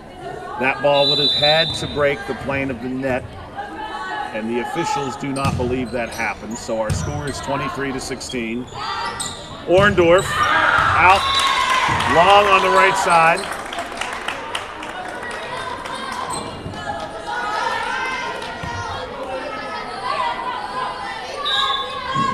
Hayes will serve, 23-17. Belle Vernon not done yet here in set 2. McGlee, beautiful pass to Hallie Campbell. Hallie got the Maggie special on discount. Right in that soft middle spot again, Josh. They're just laying it in. That's Honestly, right. They're just laying it in. Hallie made that look very easy, and now the Leopard tamer, Lena Orndorff from set 1, could close it out, and that's it. Lena Orndorff, no, it's still alive. Now it's done. On the far side, the right side, Maggie Campbell with the exclamation point, 25-17. What a way to not give up on a play there, No. Josh. You know what I mean? You really play to the end. You're sprinting through the finish line on that. I think really credit both ways there. Credit to the Leopards for not giving up on what was almost an unplayable situation. Credit to Maggie Campbell, who stayed true to the net the entire time and made sure there is no chance that ball was going to come back. Now, Steve, it's not a timeout, but I do want to tell you, just in case, how to survive a leopard attack. Oh, I can't wait. Just some quick information here. When people think about wild animals that may pose a threat to them, you think polar bears, grizzly bears, a great white shark, lions and tigers. Leopards, relatively small among the big cats. Throw your jaguars out there, your lions and tigers, all typically bigger. Of the big cats, the leopard only bigger than the cheetah. Leopards, of course, live throughout Africa. They live in southern Asia. They are a problem, though, because where they live near people, they have developed a reputation for preying on livestock, and that brings them near people. Also, in some parts of southern Asia, at some point in the past, historians are not sure when, possibly during an outbreak of a disease where people were discarding the bodies of those who had passed. They had discarded them into the wild, and leopards had preyed upon those bodies and had understood that humans could be a food source. So there are actually more leopard attacks on people each year, way more than you'd ever imagine, and some of them are very serious. Your same big cat rules apply. If you were against a lion, tiger, cougar, not a good idea to play dead. You don't want to do that. You don't want to turn and run. You need to be big. Put your hands out, make a lot of noise. Leopards, again, not huge animals. They could be intimidated by something that appears to be larger. But here's the secret. Against a leopard, you cannot crouch to the ground. Many people may want to hide. They may want to try to make themselves disappear. Leopards' prey tend to be animals that are already huddling near the ground. And you can't climb a tree to get away. Leopards are expert climbers. In fact, in the wild, when they make a kill, they avoid other predators like hyenas and lions who might scavenge their kill by taking their kill into a tree. So be like the Uniontown Resilient Raiders. Be big, tonight, Josh. On the last match of the year against these leopards who still have some life in them. Maggie Campbell going to set up. Lyric McGlee through the double block again. And a way to start off just as you ended, right? That's right. And Lyric McGlee being big there. Not crouching to the ground. She's being big. 1-0. Maggie Campbell going to send this one on the way. Pass ahead. Nichols to Brown. Brown nearly had a lucky break there off the tape, but Uniontown was ready, as they have been tonight. Wasik now with the big one. And I do think, Steve, obviously, again, the Leopards heading to the playoffs, That's a great 1-2 punch. Nichols, obviously a great setter. She's done a great job tonight. Johnson, excellent as your libero. Seems very tough. Wasik and Brown, really good duo up front. Brown in the middle. Wasik hitting outside. A lot of power and some height there, too. Oh, you could see it. You could see it tonight. It's just when you get to that power, right? Or when it's on point or when it's efficient, and that's where I think, Belle Vernon has struggled tonight, is being efficient with that power. This one's still alive. A free ball for Maggie Campbell. I think Brown thought surely that was going to get down against Uniontown. Now a swing here from Teets coming on the right side. Teets had attacked quite often on the outside, and Belle Vernon has the lead.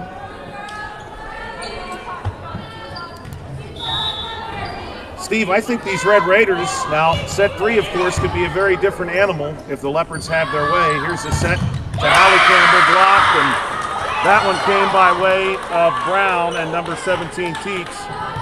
But I almost think these Lady Raiders, they really want to get home for the icy hot bowl. I think so too, Doug. But hey, they had us on pace for it. We started out with the exact same 1-3 score last set, and how did that one end? That's right. Push from McGlee, set from Nichols, back set here to Teets. Teets, look out. Now that she's on the right side, she has been a little problematic here in the beginning of set number 3. Nichols will prepare herself to serve again. The Leopards now lead 4-1.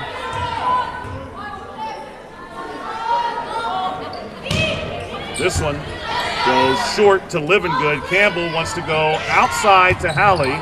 Nichols sets out. Johnson has to set to Wasik. Wasik has that one go off the base of her palm and into the net.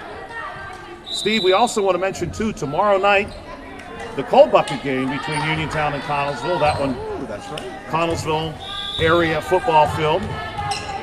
Uniontown and Connellsville play each year for the cold bucket. At one point, Steve, Connellsville had controlled the cold bucket. This set gets away.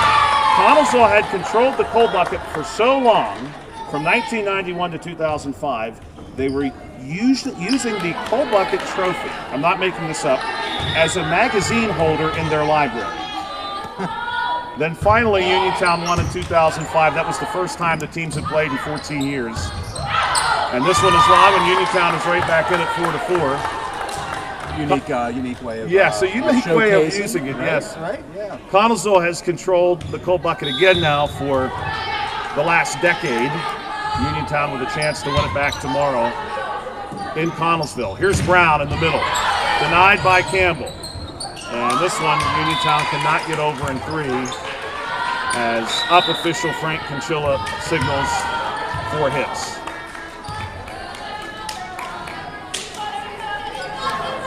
But if you're interested in listening to the cold bucket game, you'll hear that one on WMBS tomorrow night via their YouTube and Facebook page. 7 p.m. kickoff. 2 football games left for Uniontown, Connellsville and Southern Garrett. As this one is out, and Lyric McGlee does not touch it, that is out. And Savannah Yarborough is staying true to her call. Frank Conchilla. I don't think anybody touched it. 5-5, remember that play. You do not see blocks get that far typically. Wasik to Nichols. Nichols outside to Roebuck. Roebuck is long.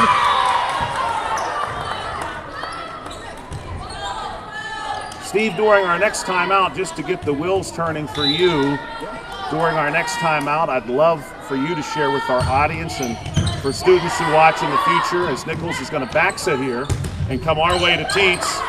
Leopards are able to get it over off the block. Back set, Campbell to Campbell, the law firm, to Wasik. Now a little push here from Brown. Lyric McGlee ready for that one. Campbell's going to set up Ava Livingood, hitting down the pipe out of the back row. Covered up by the Leopards. Coming back this way, sets tight, and that one is going to be out of play. A player under the net. And Uniontown leads 7-5. But during our next break, which I'm assuming at some point here in set 3 we'll get a timeout, would love for you to share with us about what you see from the perspective of a student as being most appealing about Carlow University. Maybe what they are best known for, what programs might track the best for somebody from Uniontown as Lyric McGlee gets this one off the floor. Back set, Campbell to Campbell. This one nearly dropped in. Set goes middle to Brown, and this one is in for the Leopards, who now trail by just one. At Carlow University, of course, again, with the fate of Penn State Fayette uncertain, Carlow is a university of a smaller size, let's say, for someone who prefers that experience, but still in the city of Pittsburgh nearby, offers a lot of the same programs, offers a lot of the same athletics, and it's familiar to us here in Uniontown. We've got a lot of connections to Carlow. This one to McGlee, going to be set up. Coming our way to Orndorff, and Orndorff does it again. Lena Orndorff gave the Leopards set 2 off. Did not bother them too much in set 2 after she terrorized them in set 1. Gets them here again, it's 8-6. Keeping your foot on the pedal here, Josh. I mean, that's what Uniontown's really, that's what their objective needs to be. They're capitalizing on the errors that they're sort of given in a way from Belle Vernon, but they're also forcing points too, and that's the kind of combination you want to see, in your third set after being up 2-0. Right. Uniontown doing a really, really good job here. Serve from Hallie Campbell. Wassick passes it to Nichols. Nichols sends it over in 2. And Lyric McGlee not quite able to twist around and get that one. 9-7. Uniontown leads. Again, the scoreboard is visible in the upper right-hand corner of your screen. This one at the net, driven back. Good work here from the Leopards. Now they're going to go to Roebuck on the outside. Denied by McGlee. Campbell will back set to Orndorff, who has moved to the right side. Here's Alexander swinging from the middle, and she splits defenders. And is able to get one down.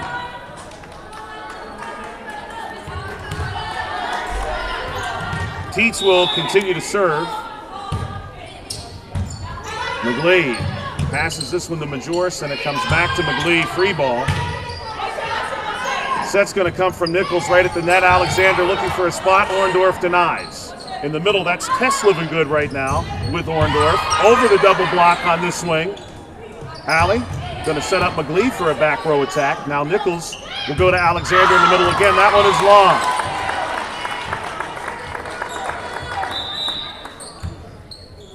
10-8. Uniontown could win in 3 sets. What a statement that would be. A victory in any way, shape, or form would be a statement, but to win in 3 sets against the playoff-bound Leopards, final match of the season, what a way to end it. Great effort here for Uniontown. A little reverse hook shot there from Tess Livingood.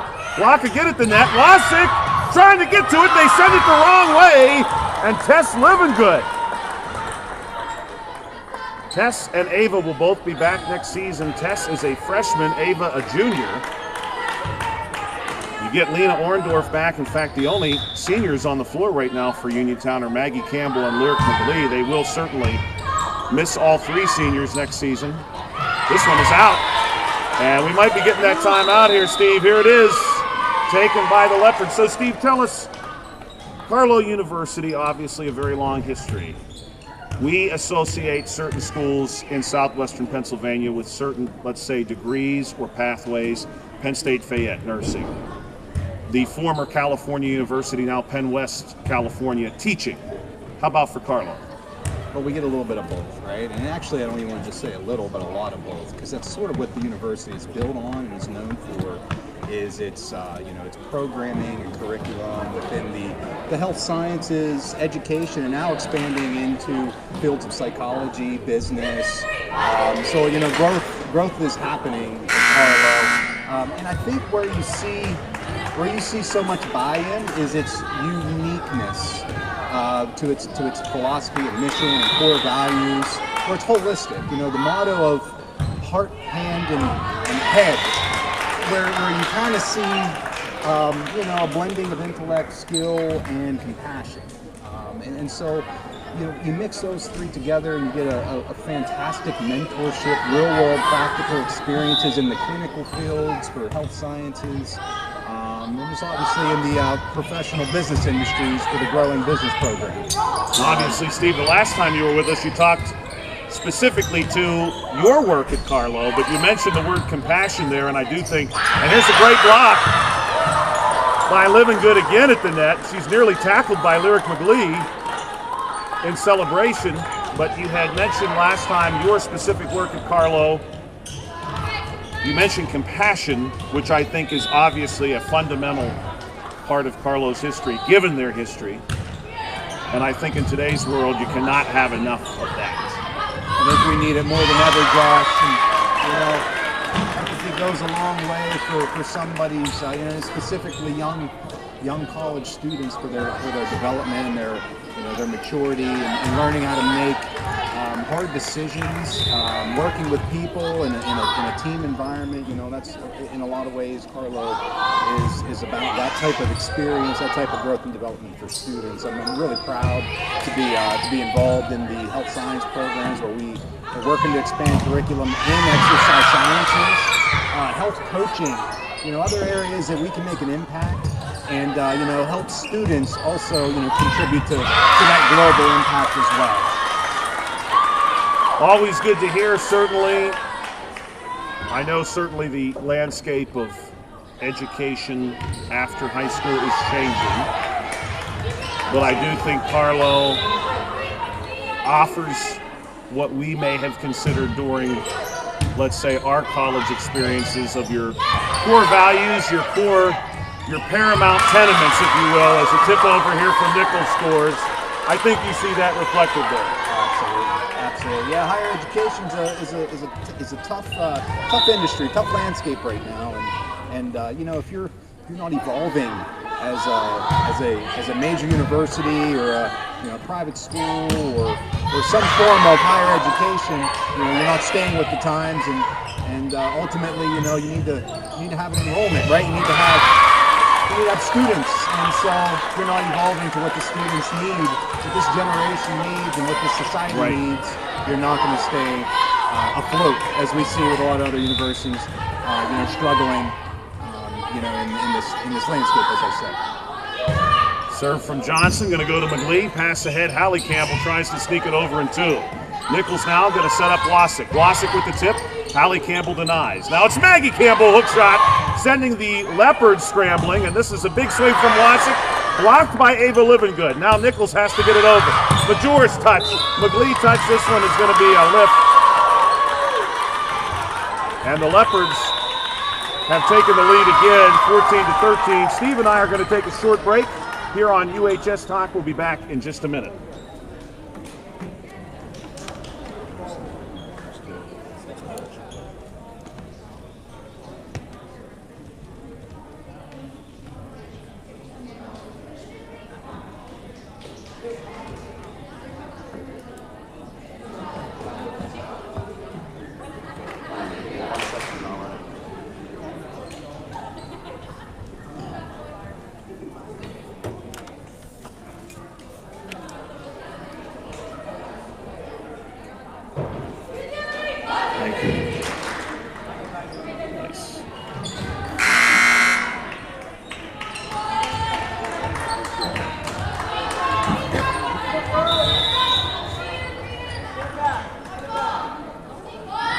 Welcome back to A.J. Everhart Memorial Gymnasium. As the Raiders need to send this one, and they will. Joshua Scully and Stephen Oberle of Carlo University here with you tonight. Good block, another good one for Uniontown.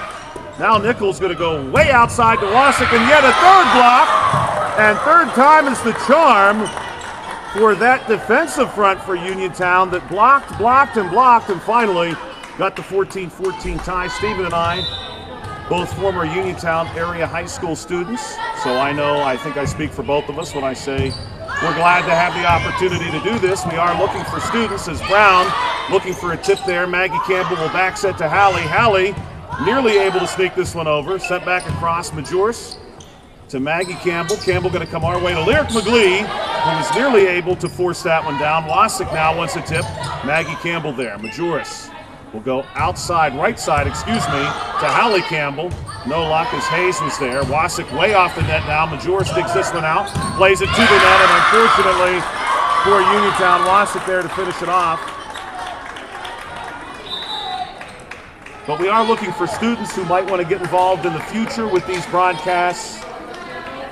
Girls basketball coming up on UHS Talk. We will have girls basketball. We will have swimming. Both of those should be a lot of fun. Oh, very nice, very nice. And this one is going to split to Uniontown defenders.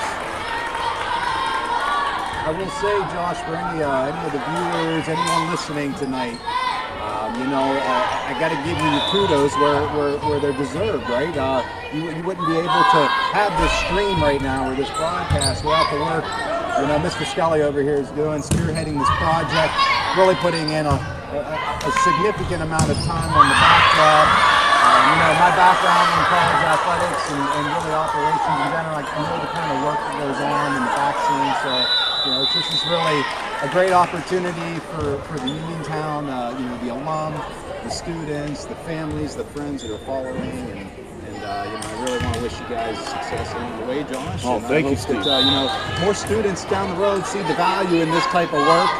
It's very rewarding and obviously very exciting to be sort of on the court, in the game, if you will. I think so too, and we've had a nice track record with volleyball.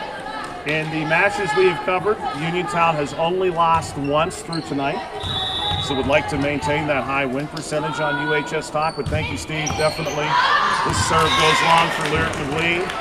We do think it's a good opportunity for students. That is why administration wanted to start this, and we knew that we'd be starting small and building even slowly if necessary, but the finished product, give us a few more months, I think, we'll be capable of some great things. We're looking for students to work on these broadcasts, camera operator, producer, even as a statistician or on air, so to speak.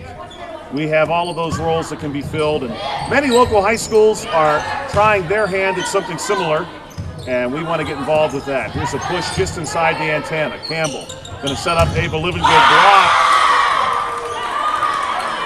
And now the Leopards lead by 3.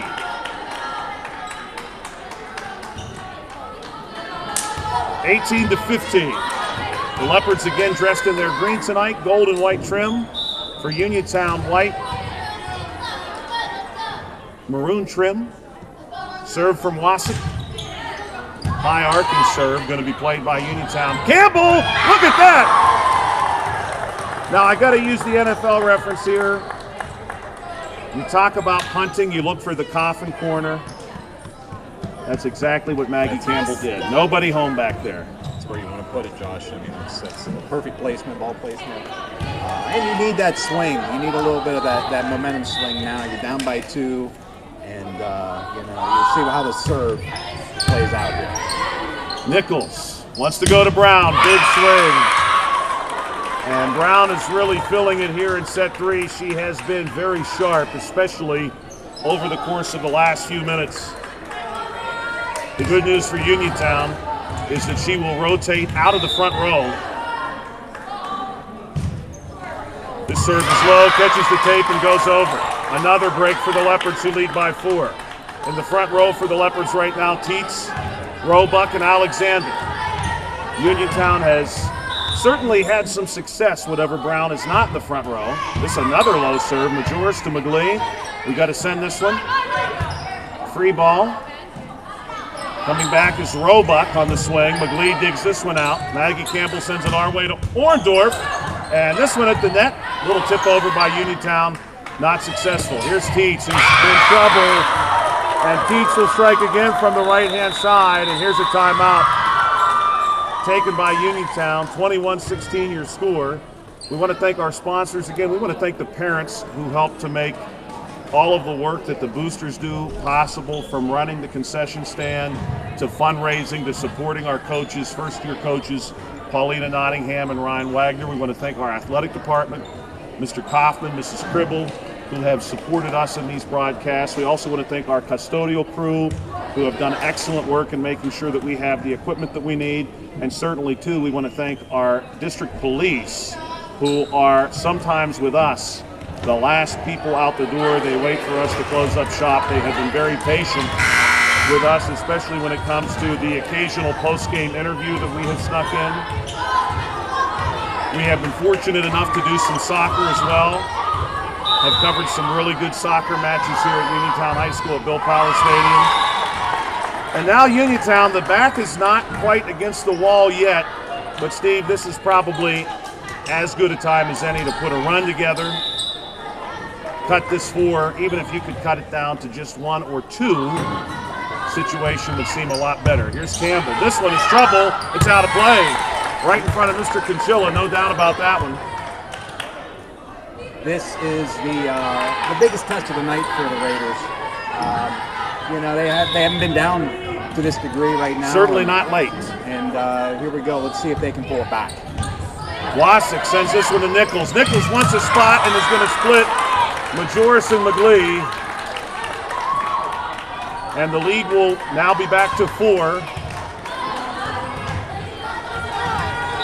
Teets, Lila Teets, 5'8" senior, will drop back and serve. Campbell will set up Tess Livingston, and that one goes into the net.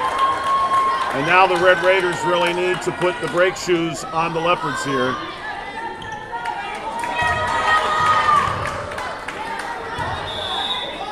Uniontown gets this point. They can still win at 25. McGlee, pass, Hallie Campbell. Trying to sneak one over a collision, but the Leopards make it happen. Now McGlee, pass to the net, and this one can't be played off the lace, and it's 24-18. The Leopards need 1 to make this a 2-1 situation, and that one is in. 25-18.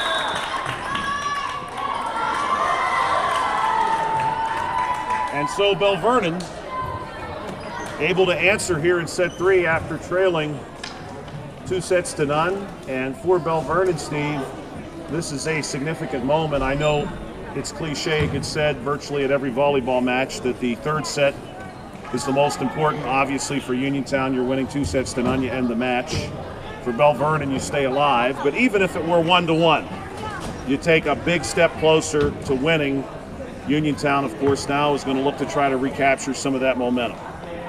Absolutely. You know, I think really where we're at, Josh, is Belle Vernon, they're finding their game, right? They're finding their strengths. They're being more efficient with ball movement, with communication. You know, they just like more of that playoff contender, right? That you expect, that you've seen all season. And so Uniontown, you know, that is their toughest go, really. I mean, that's right now. It's about them not, going into the 5th set down 2, the last 2. You know, that's a momentum killer right there. And so it's, it does come down to the resilience now. I speak a lot about resilience, but that's really what separates your winners from your losers. We'll just winners and losers. Do that comparison. It really does separate those performances. We'll see how Uniontown does. The Raiders will stay on the right-hand side of your screen. They are wearing their home whites tonight. Belle Vernon dressed in their green, gold and white trim. They'll stay on the left. Scoreboard in the upper right-hand corner of your screen is visible. We want to thank Stephen Oberle for being with us again tonight on UHS Talk, giving of his time. Previously, we had Samantha Sweats, who at that time was transitioning from a role at Penn State Fayette to the Uniontown YMCA. We've had Jonathan Guth from the Uniontown Herald Standard with us many times. Jonathan, at this point, during sets, would be meticulously trying to keep track of some stats. So we missed that tonight, but we'll leave the stat keeping to our official statisticians for each team.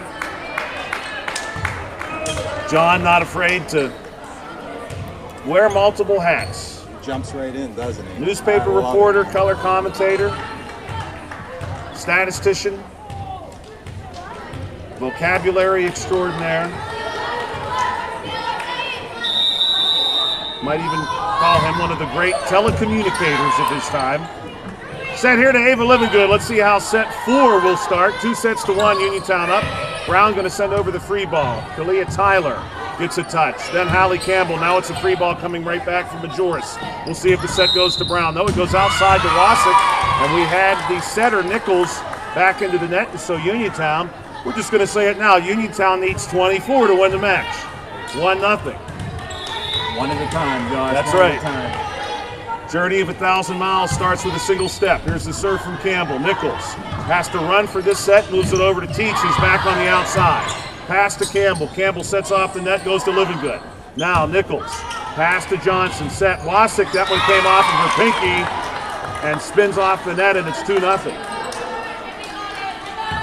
If you're joining us from Belle Vernon tonight, thank you for checking us out, Belle Vernon Area School District. We're live here inside the A.J. Everhart Memorial Gymnasium. This one rolls across the tape, playable for Nichols. Now Brown takes a swing. Here's Campbell, going to set our way to Lyric McGlee, nearly able to drop one in. The Leopards seemed like they were trapped in slow motion for a second. This one off the block, played by Wasik. Now working back our way. Set goes middle, big swing off the Hayes. Rushing is Nichols. The Leopards, what effort. They're going to, no, they'll be denied by the divider.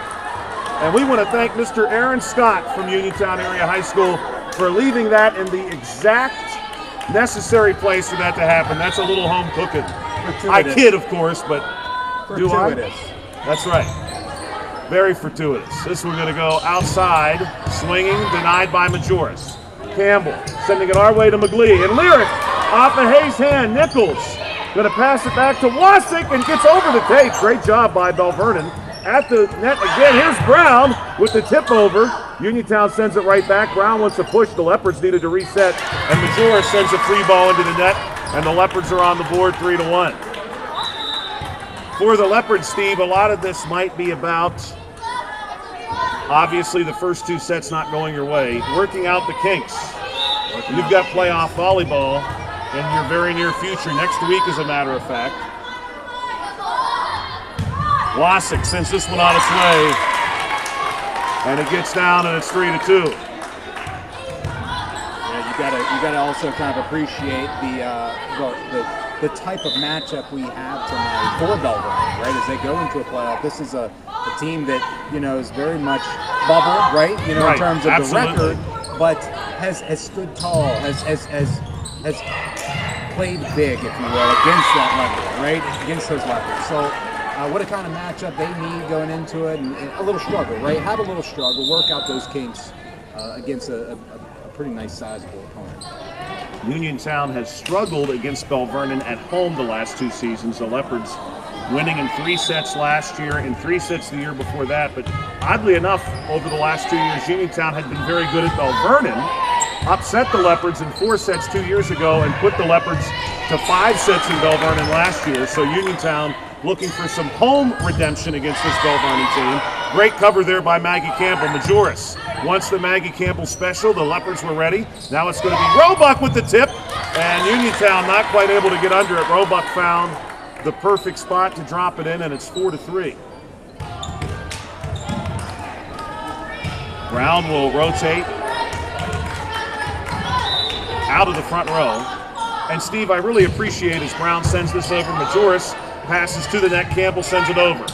Setter to setter. Now Brown wants to go our way. This is right side, and Teach has this one blocked. Now Campbell, that's Hallie Campbell with the pass to Livingood, and Hallie has this one blocked by Alexander at the net. And it's 4-4. I really appreciate how spectators, they see what we're doing. They want to duck out of the way. Obviously the children don't worry about it. We had some smaller children come by. They still ducked, even though I'm sure they were out of frame. The adults want to duck. I think we should have a sign here next season if we have the same camera, which I don't think we will, long on that hit from Teets, that says you must limbo. You must limbo out of the frame. And maybe I'll have a yardstick or something here with a little bright colored post-it attached to it that you must clear. Make a game out of it. Yes, why not? Let's go as low as you can go. Life is too short to not take every opportunity as seriously as possible, or as fun as possible. Orndorff nearly gets that one to go down. Here's Maggie Campbell sending one over. Johnson there to pass this one to Nichols. Outside to Roebuck, and this one is going to stick. No! Look at Lyric McGlee defying gravity from the floor. Roebuck is not going to get this one over, and it falls in front of Johnson. I don't know how Lyric McGlee makes that play from a crouching position. The Leopards still couldn't get her, even though she was crouching. They were playing give and go about 2 feet up from the ground with that ball. I don't know how she got across, but great spot there for Alexander. Really gonna tip your cap to Alexander tonight. Every time Brown rotates out of the game, at least for myself, obviously hoping the best for Uniontown, I breathe a sigh of relief for the Raiders. But Alexander is something of a menace playing the backside of that middle. This hit is long and we're tied at 6. Teets is going to serve the front row right now for Belle Vernon, Alexander, Roebuck, and Nichols. This one is in.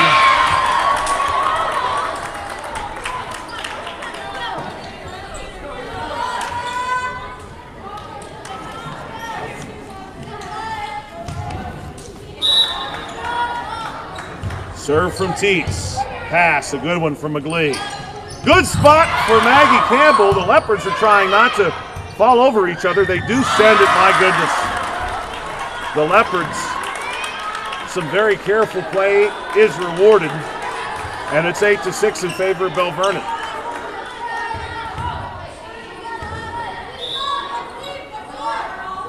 Serve on the way from Teets. McGlee to Campbell. Campbell pops it up. Orndorff, a great attack and way off the net. She was practically in the locker room there. Alexander, though, turns that one right back around against Uniontown. Everybody on the Raiders side had got pulled to the left, and Alexander goes back to the right. 9-6.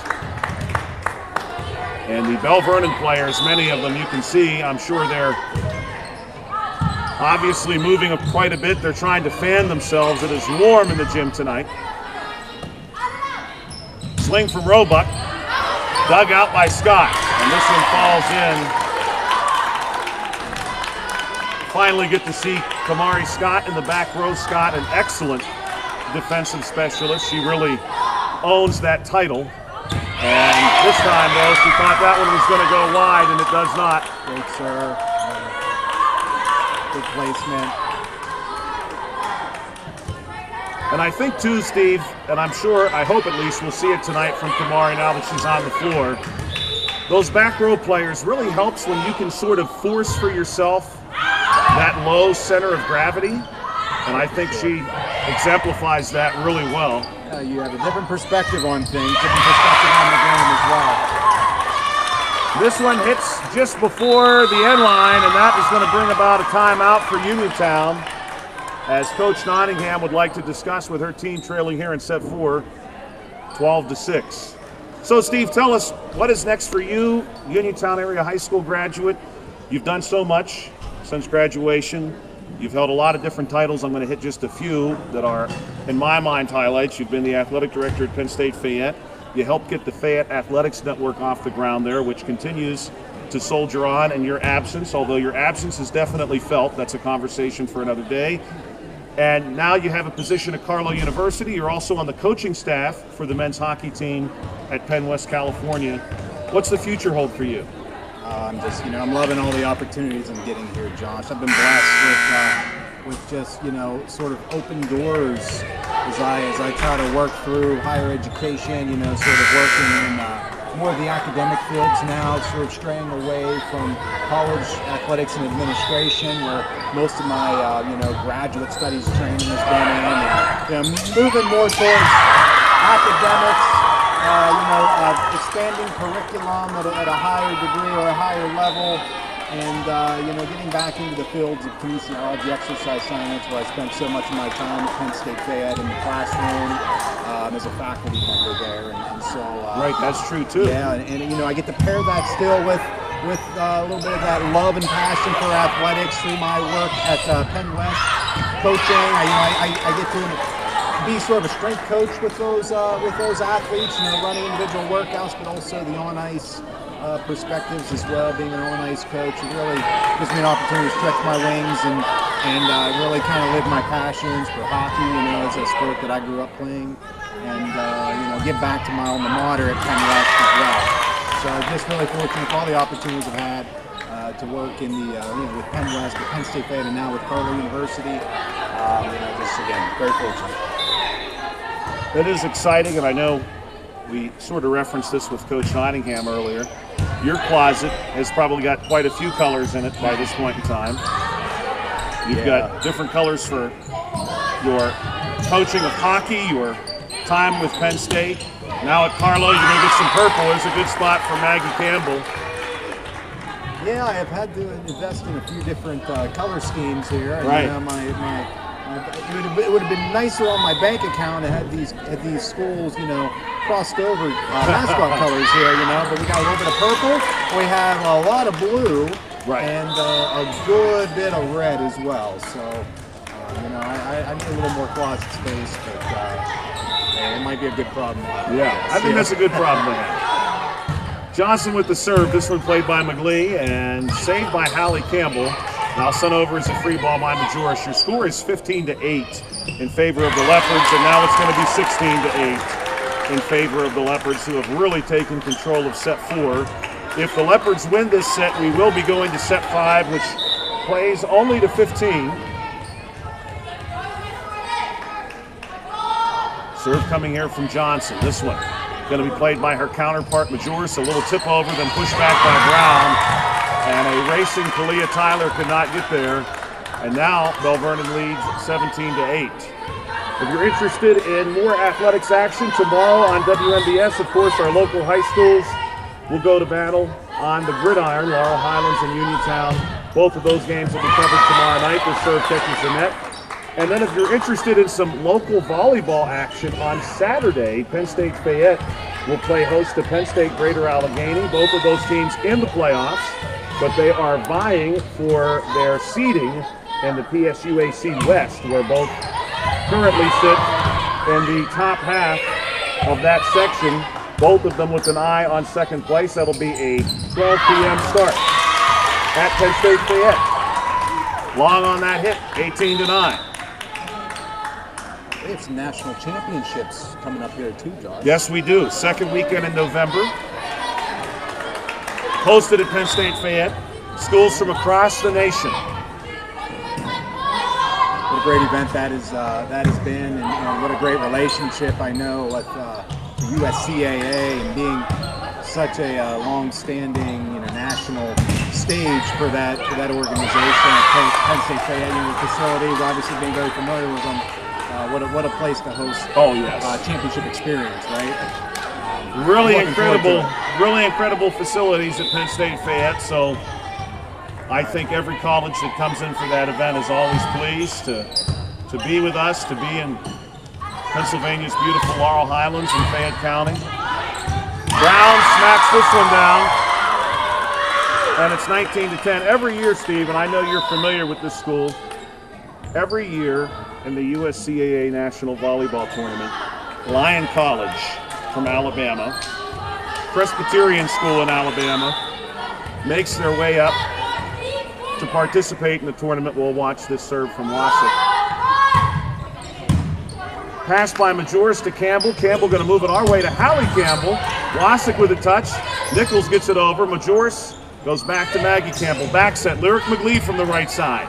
Denied by Nichols. Johnson going to send it our way. Here's a right side attack from Peets, and she's been so very good here on the right side. She has been a serious problem for Uniontown, really set 2 onward from that spot. But Lyon College, they have a great color scheme, sort of a navy blue and almost a blood red. And every year I ask their coach. Pass from McGlee to Maggie Campbell. Sets up Ava Livingood. Off the touch from Wassick, and that one is into the stands off to our left. I say to the coach, did you remember to bring me, I asked last year, did you remember to bring me something Lyon College? And every year the coach says, just forgot. So I'm going to email her next week and say, here's who I am. Every year I ask for a free gift, and I would like my free gift from Lyon College. I think you should somehow snapshot this recording, this audio here, right? Highlight it, send it on. Right. And if they're not already listening or watching, they might. And obviously, I'm not supposed to have any bias, but they're the Lyon College Scots. And I always say, where is my Scots gear? I want my Scots gear. Maybe this year. This one's going to be pushed just inside the antenna. Maybe I will send them that recording. Orndorff, little chopper over the top of the net. Here's Roebuck swinging back. McGlee going to pass this one to Campbell. Living good in the middle. Johnson will dig that one out. Now back to Roebuck swinging outside. Here's Campbell going to set up Orndorff. Orndorff over top of a double block. Nichols there. We'll move it to Wasik. Now way off the net. Roebuck with a line drive hit. And that one's in. And Belle Vernon leads 21-12.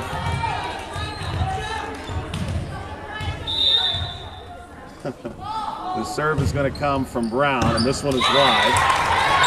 21-13. You know, Steve, it's not necessarily a volleyball turn as Livingood drops back to serve. I want to share this with you. You'll, I think, really appreciate this. Livingood on the serve. Wasik pops it up. Nichols will back set coming right side here. This time the block is through, and it's Livingood and Orndorff who were successfully able to block on our side the very good number 17, Lila Teets. Livingood will serve again. I'll share my quick story with you after this one. Johnson pass to Nichols. Nichols to the middle. Alexander off of both Campbells, and that one scores. I like to call what is essentially a backhanded free ball a chopper. Okay. And here's Teets going to serve this one over to McGlee. Campbell to Campbell. Hallie Campbell, this one will stick off a dig attempt. Would it be funny if that term caught on and someone hit a chopper and the opposing coach had to shout, "Get to the chopper," but pretending to be Arnold Schwarzenegger when they said it?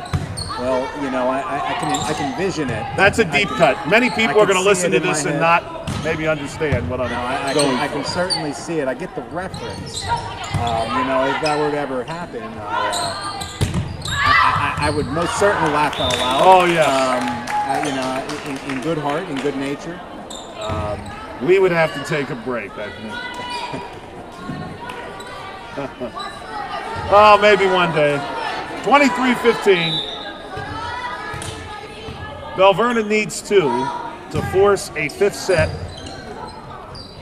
Hallie Campbell hustling to get it to Maggie. Maggie sending over the free ball. That was a backhanded free ball, but not one over the lace, or tape for that matter. Orndorff on this side. That one's in. Kathleen Orndorff has been excellent tonight for Uniontown. The Red Raiders not done yet. Someone can still win at 25 here in set 4. If it's going to be Uniontown, though, Kathleen needs to give us a run. This serve is off the tape and off the haze and in. And the ball comes perfectly to us, right underneath the table. And Josh, to use another Arnold reference, I think she's been certainly the last action hero here tonight. Yes. You know what I mean? Really coming in saving the day for Uniontown, keeping them alive here. She was excellent from the very start of this match. Here's Wasik with the power swing. Orndorff plays it off to support, legal play, and McGlee finds one off the top of the net just inside the antenna, and now the Leopards want to talk about this situation. 23-18. Uniontown could still win at 25. If we go to set 5, we play just at 15. We do not switch sides at the high school level any longer, which, if you are a purist, you strongly dislike, because any overhead obstruction will essentially victimize the same team the entire evening. Here at the A.J. Everhart Memorial Gymnasium, we do not have any overhead obstructions on either side. Both teams are playing, let's say, on an equal half. That is not true for every gym in Fayette County. Not going to name names. Orndorff ready to go, 23-18. Pass ahead, Johnson. Nichols wants to go in 2, and initially she's not successful. Then Uniontown sends it back. Alexander to Nichols. Now they go to Wasik. Power swing again. Orndorff denies. Hallie Campbell set. It's tight and it's out. And now Uniontown needs to bear down and get a stop, and after that they'll be essentially playing with house money.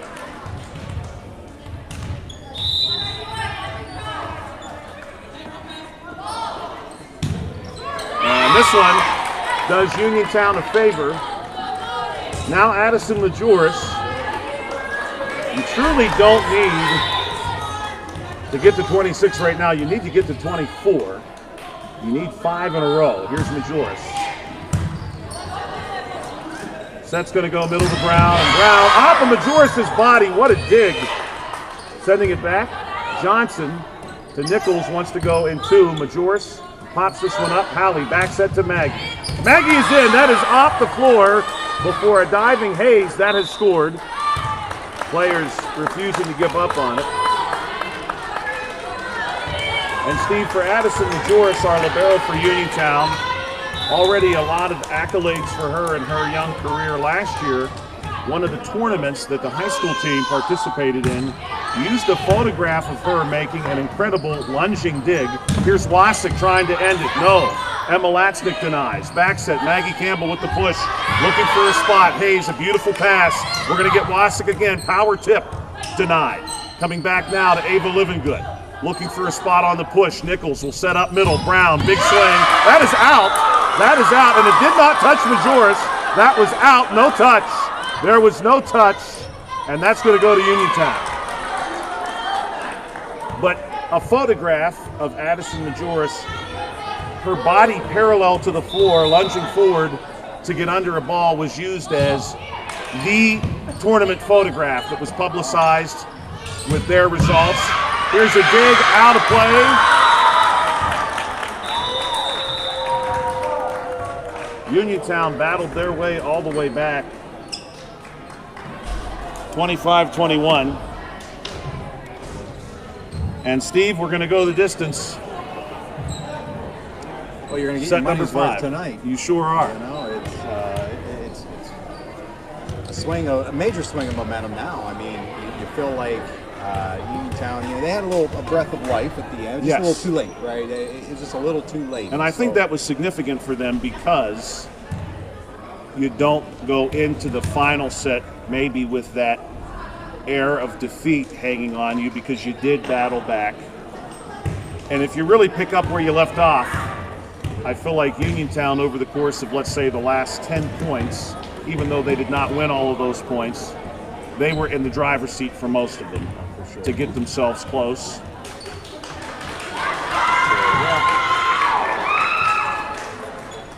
And we played at just 15 now. Uniontown will stay on the right side of your screen. They will wear white, maroon trim. Belle Vernon, playoff bound, out of 3A Section 3. Belle Vernon, coincidentally, not guaranteed second place. Right now, Laurel Highlands is playing Ringgold. If Uniontown wins this match and Laurel Highlands defeats Ringgold, Laurel Highlands will take over sole possession of second place and almost certainly force Belle Vernon into a far more difficult seeding. Belle Vernon, of course, rooting for their fellows also from the Mon Valley, the Ringgold Lady Rams tonight against Laurel Highlands to avoid that exact scenario.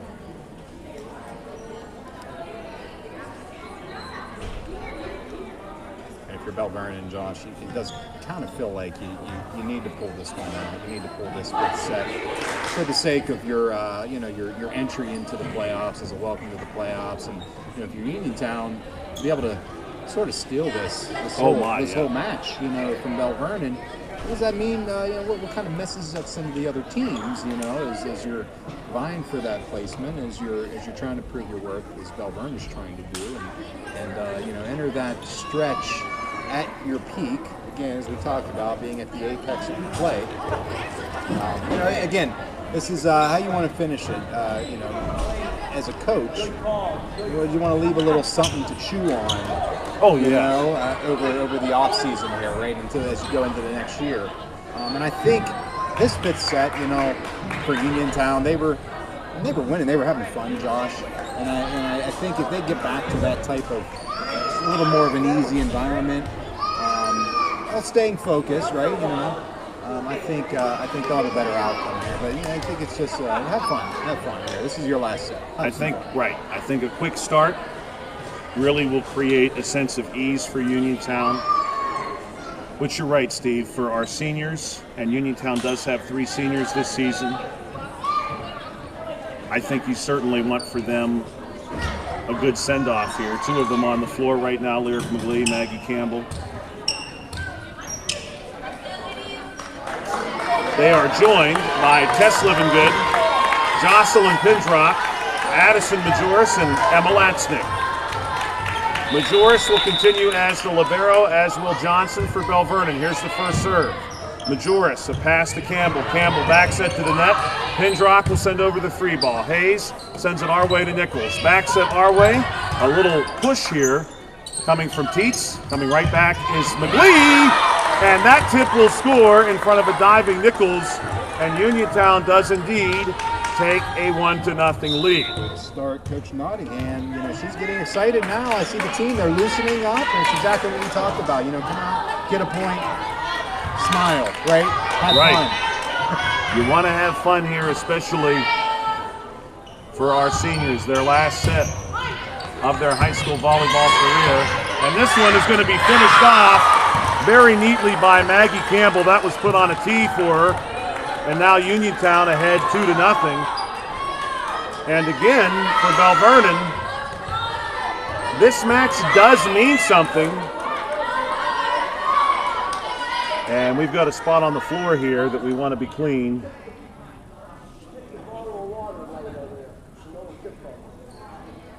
No, check that. We had a bottle of water that had been abandoned on the sideline. Mr. Conchilla not wanting any surprises. Here's Johnson to Hayes. Hayes going to move it our way to Nichols. Nichols with the push. Majoris reaches up and pops it in the air.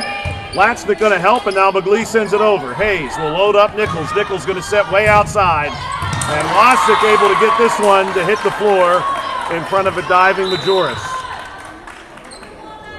2-1. And certainly, Steve, when you play to just 15, everything does happen much faster. Getting to 5 all of a sudden seems significant. Getting to 10 can get your heart racing, especially if, let's say, your team is not yet to 5. Lyric McGlee with a push here to Johnson. Johnson going to move this one to Nichols. Nichols outside. This is going to be Roebuck, denied by Campbell. They go right back to Campbell. It's the Campbell give and go. The Leopards are ready. Coming back, a free ball from Roebuck. We'll see if Uniontown can use it. Back set coming here. And McGlee looking for a deep spot. She's going to get the whistle for being under the net. She had a foot break the plane. And it's 2-2.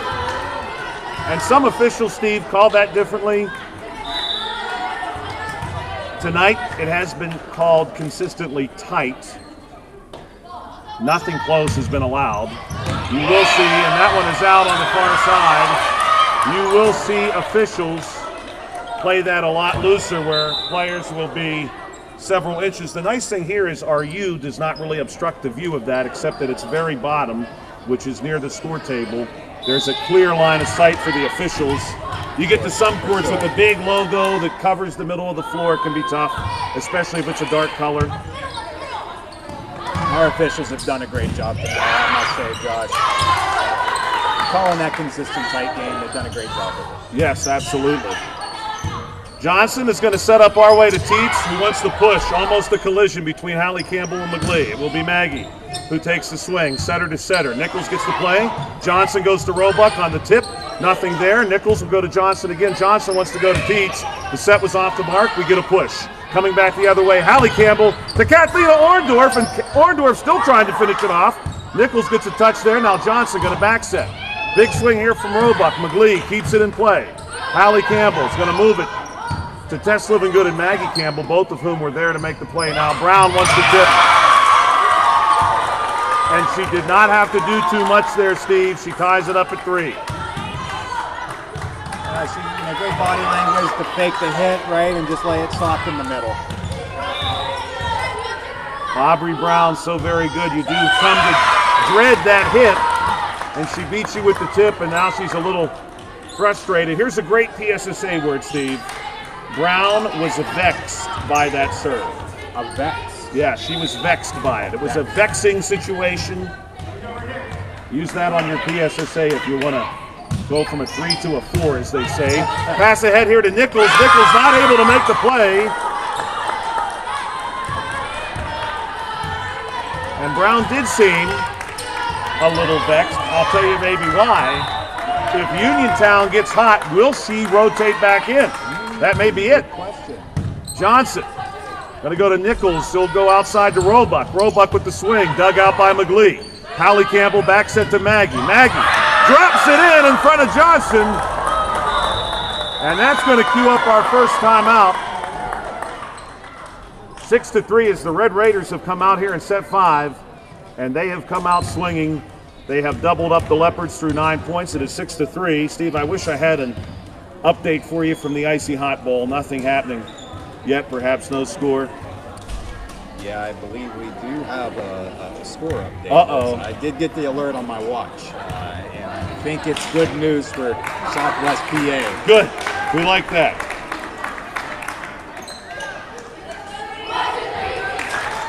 Thursday night football. This has been, to go back to my counter-programming humor, this has been good counter-programming. This has been a great match. Absolutely.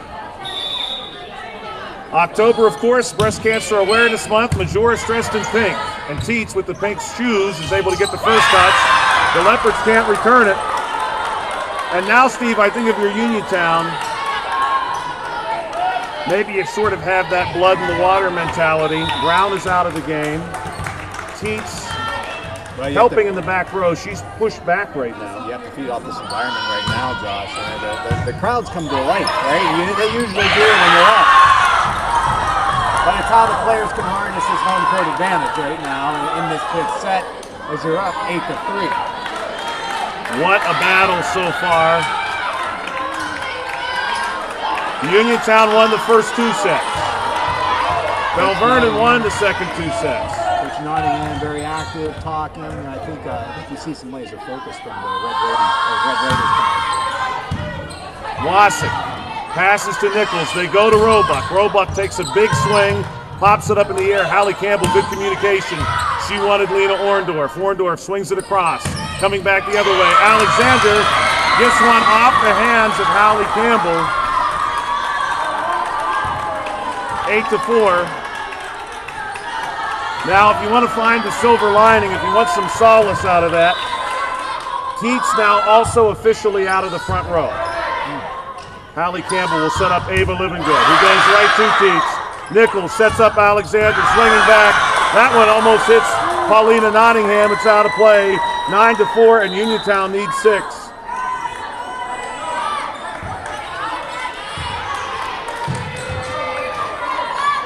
Maggie Campbell, the senior, playing her last set, her last match here at Uniontown Area High School. What an illustrious career she has had. This one is played off the bench, no whistle, as Johnson destroys the same 2 chairs from earlier. It doesn't matter.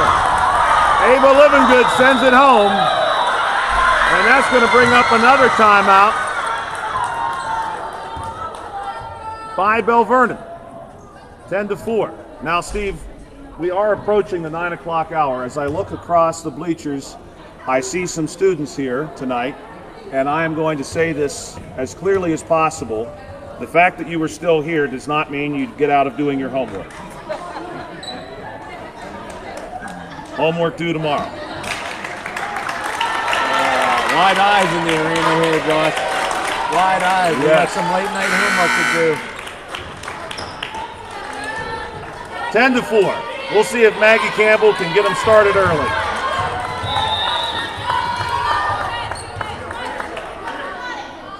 The Raiders need 5. This one is long, well called by the line judge. 10-5. Uniontown at the 2/3 post. Belle Vernon at the 3rd post. Wasik back in the front row for the Leopards. Hayes to serve it. Hayes sends this one over. Pass, gonna move ahead to Living Good, blocked by Alexander. And what a block it was. Victoria Alexander, my goodness, a single block too. Ava Livingood is probably thinking right now, I want that one again, and we're gonna have some fun. Here it is, Livingood through the block. And Ava Livingood says, we are the resilient Raiders. Hey, that's a good PSSA word too. We are the resilient Raiders for a reason. 11-6. Orndorff, line drive. This one. Pass to us. Foot on the pedal right now, Josh. That's what we need. Here it is, 12-6, Steve. Here's your last action hero. It is Orndorff. This serve, a deep one, middle. Pass by Teets. Nichols gonna move it to Wasik. Wasik, big swing, and off of Orndorff and off of support. Now, it is 12-7, but by doing that, Belle Vernon has rotated back into a position of strength. They have Nichols, who has done a great job setting. They have Wasik and Brown, their power swingers, in the front. Wasik has done a great job tonight on the pin. Short serve, back set, Ava Livingood. Nobody home. Not even sure if the lights are on. It's 13-7. And again, Steve, for the Leopards, and we wish them the very best of luck. We wish any team from our section the best of luck moving into the playoffs. This has serious bracket implications for them. For Uniontown, it's just a statement. I think it's a statement that says we should have been there. Wasik going to send over the free ball. Campbell pops it up. Played by Livingood, and that's Tess Livingood. Aubrey Brown somehow able to uppercut that one over. Livingood attacks to the back row. And Uniontown needs one. Here we go, Josh. Statement win right here. Full circle moment, possibly. Let's see it. Ava Livingood, 14-7. Serve on its way. And it's an ace! And the Raiders have done it! They have won in 5 sets to upset the Leopards. 15-7. Your final score of set 3. And Uniontown will pick up another win this season. Let's very quickly for you take a look at the standings as this one has gone final. With Uniontown picking up a win, the Raiders will finish with 10 wins this season. They will finish 10-7. Belle Vernon will finish 14-4. Belle Vernon is 8-4 in Section 3A. They are heading to the postseason, but Steve, what a great and well-rounded match. You got to see what Belle Vernon does well. Obviously, they're going to be a threat against anyone they play. You see what this Uniontown team could do, and you are left with the question. What could this Raiders team have done in the playoffs? They would have, if they had got in, let's say they had got the last spot in Section 3A, they would have had an immediate challenge right out of the gate. They would have been on the road in a difficult environment. They would have played one of the very best teams in 3A. But the pieces are here. And you're losing a few very important seniors, but obviously the pieces are there for success. Absolutely. You know, you have really a lot to look forward to if you're coaching on the way that they have played really all year. As you really look at it from a big picture, there's life. There's a certain something happening in the air here with Uniontown Volleyball, and you got to credit Coach Nottingham and the work that she's put in. And obviously the ladies, they're thrilled to get this win at the end of the season, and really against one of the best in the section. I mean, obviously the Belle Vernon, they have earned their stripes. It's something that you want to build off of from this year to next year. You have so much talent coming back from this year to next year.